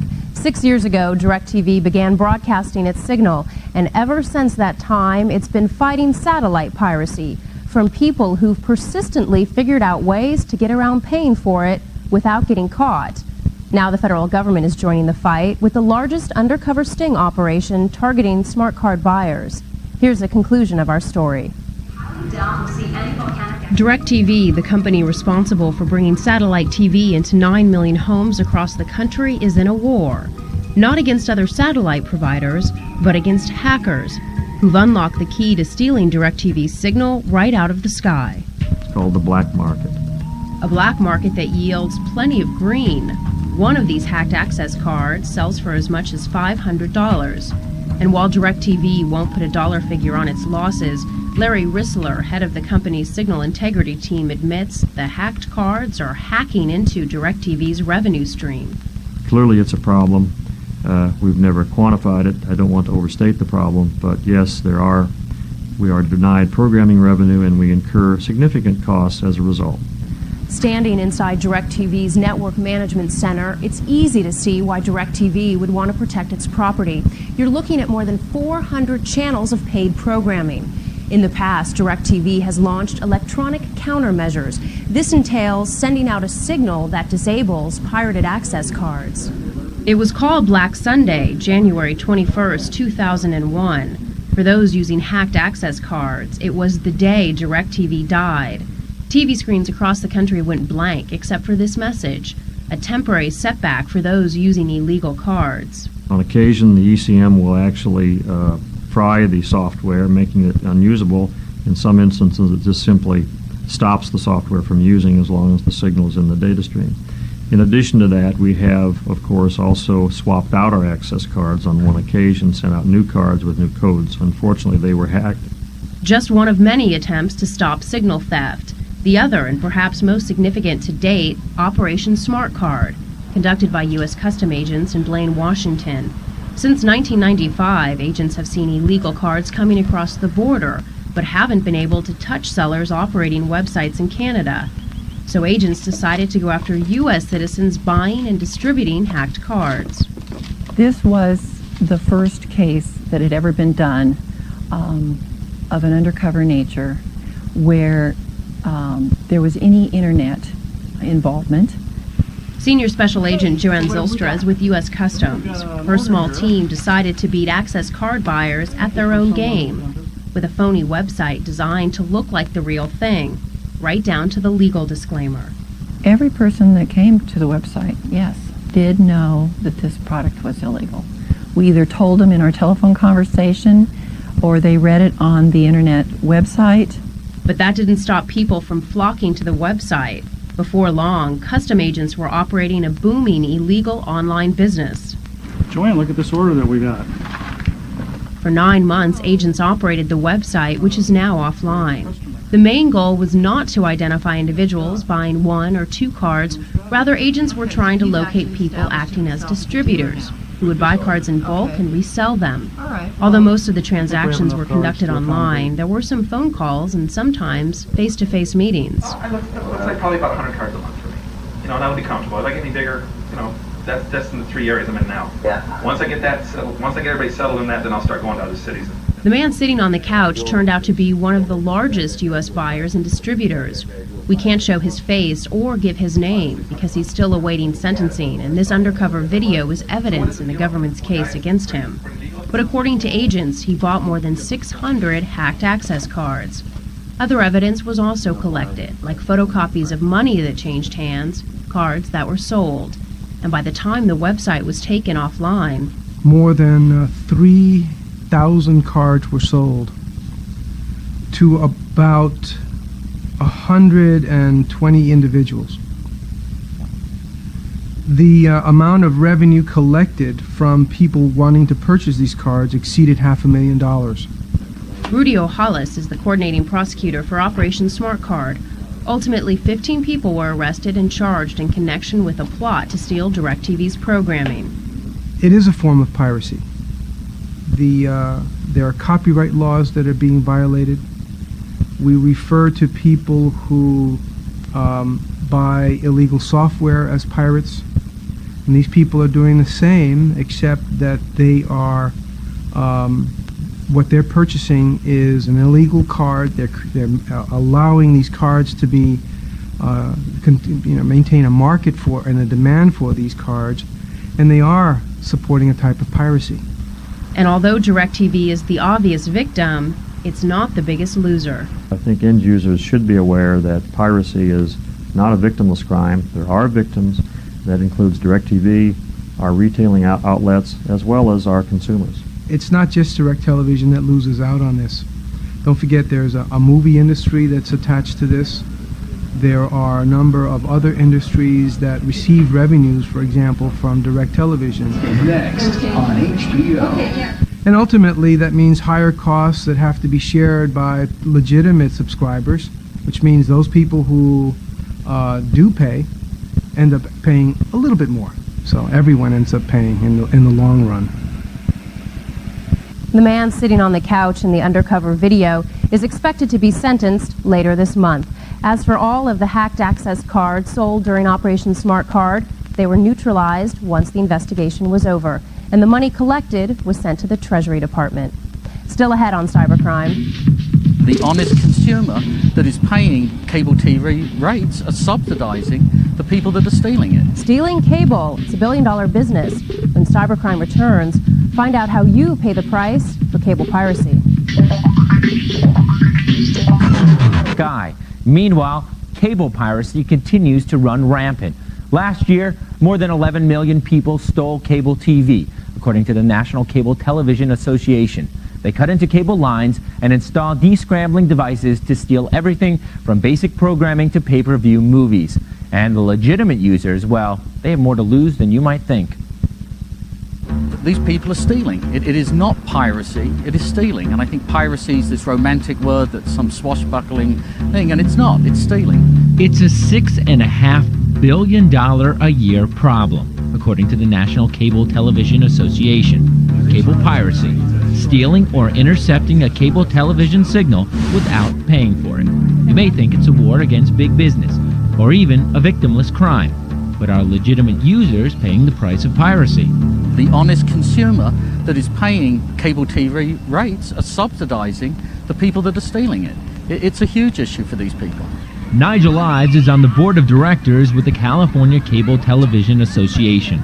We caught up with him on one of his recent trips to the California state capitol. Ives was here to educate Congress about the costs of cable piracy. That they are cutting into our lines, which also causes damage to our cable system, which we have to repair, so we have to send people out to repair it, and that also is an expense. And that is subsidized again by the honest people that are paying for cable television. And there's another cost. Legitimate cable users are losing out on community money. A percentage of revenues cable companies collect from consumers is given back to their communities. They're called franchise fees. So, for example, in California, $800 million is lost in revenue due to piracy. And 5% of that, or $40 million, is the franchise fees that would go to local California communities. With $40 million going into local communities, that's missing out that goes for policemen, firemen, schools. I think any community you talk to would certainly appreciate that kind of money coming in. Stealing cable or assisting someone in stealing cable is a federal crime under the Integrated Cable Act. And some states go even further. There are dozens of state laws that make it a crime to possess, not use, but possess the equipment used to steal cable. Unauthorized descrambling devices are considered contraband. They're illegal by their very nature. These were called pancakes, and that's what this is right here. It descrambles the channels automatically. Detective Mike Menz of the Sacramento Valley High-Tech Crime Unit hunts people who sell, buy, and use illegal cable equipment. You'll have an older type descrambler where they've replaced the chip over in the corner with one they've made off a EEPROM programmer like this. And they will sometimes solder it on top of another one like these are, but normally they'll just take it and solder it right into the unit, or they'll make a whole bunch of them like this at one time and then put them in units after the fact. According to the cable industry, using an illegal decoder like this one cost the industry $4,000 in lost revenue. Recently we took down a case which had about 150 to 200 cable boxes a month in their quantity. We ended up filling 3 vans full of equipment when we left that place in Nevada.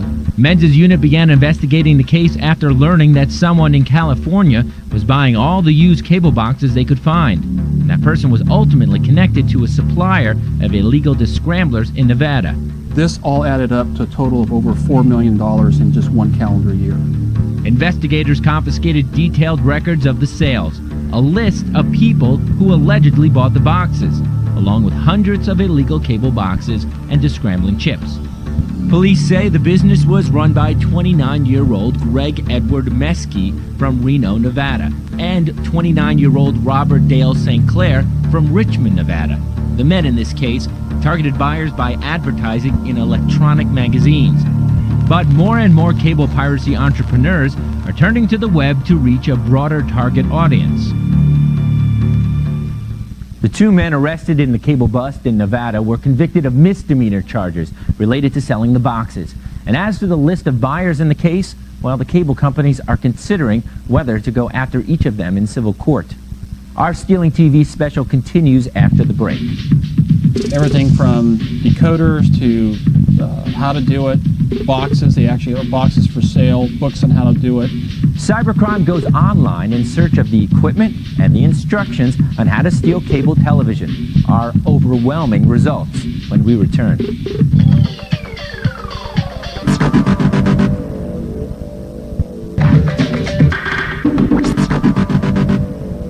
Back to our story.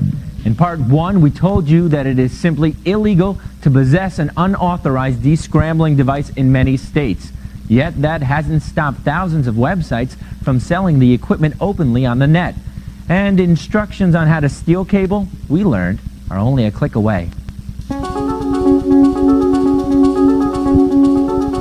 Black boxes, descramblers, decoders, converters, tools of the cable piracy trade, all openly sold online. Detective Menz showed us. Type in cable descrambler and see how many websites come up. 8,200 sites came up that fast.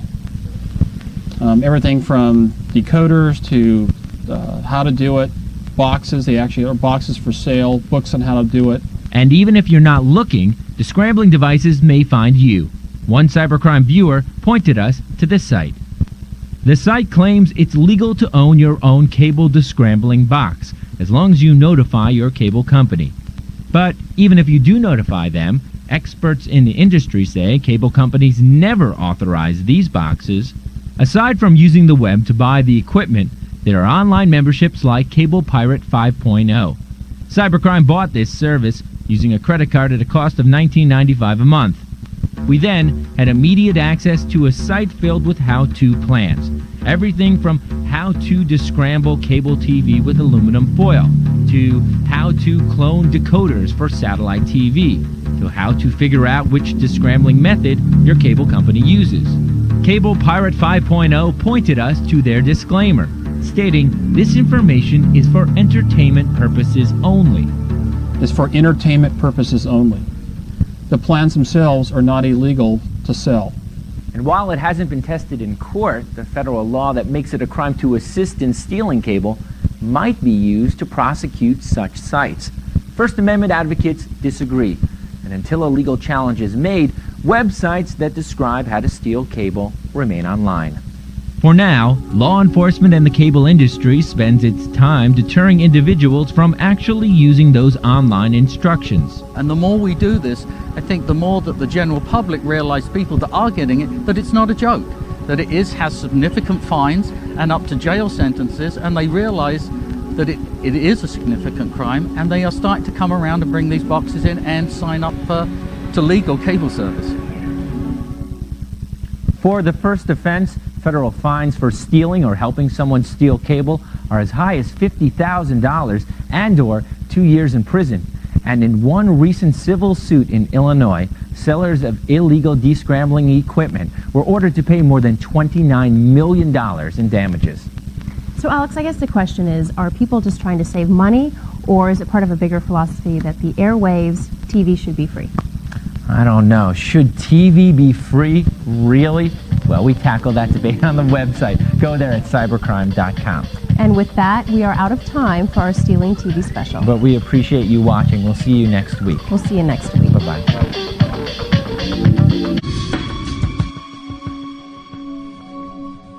Hello. You're watching Dish Network's Pirate TV channel. Did you know you're not an authorized subscriber? That's right. I'm speaking to you on a channel that only someone receiving programming without proper authorization can view. So if you're watching me, you're a satellite pirate.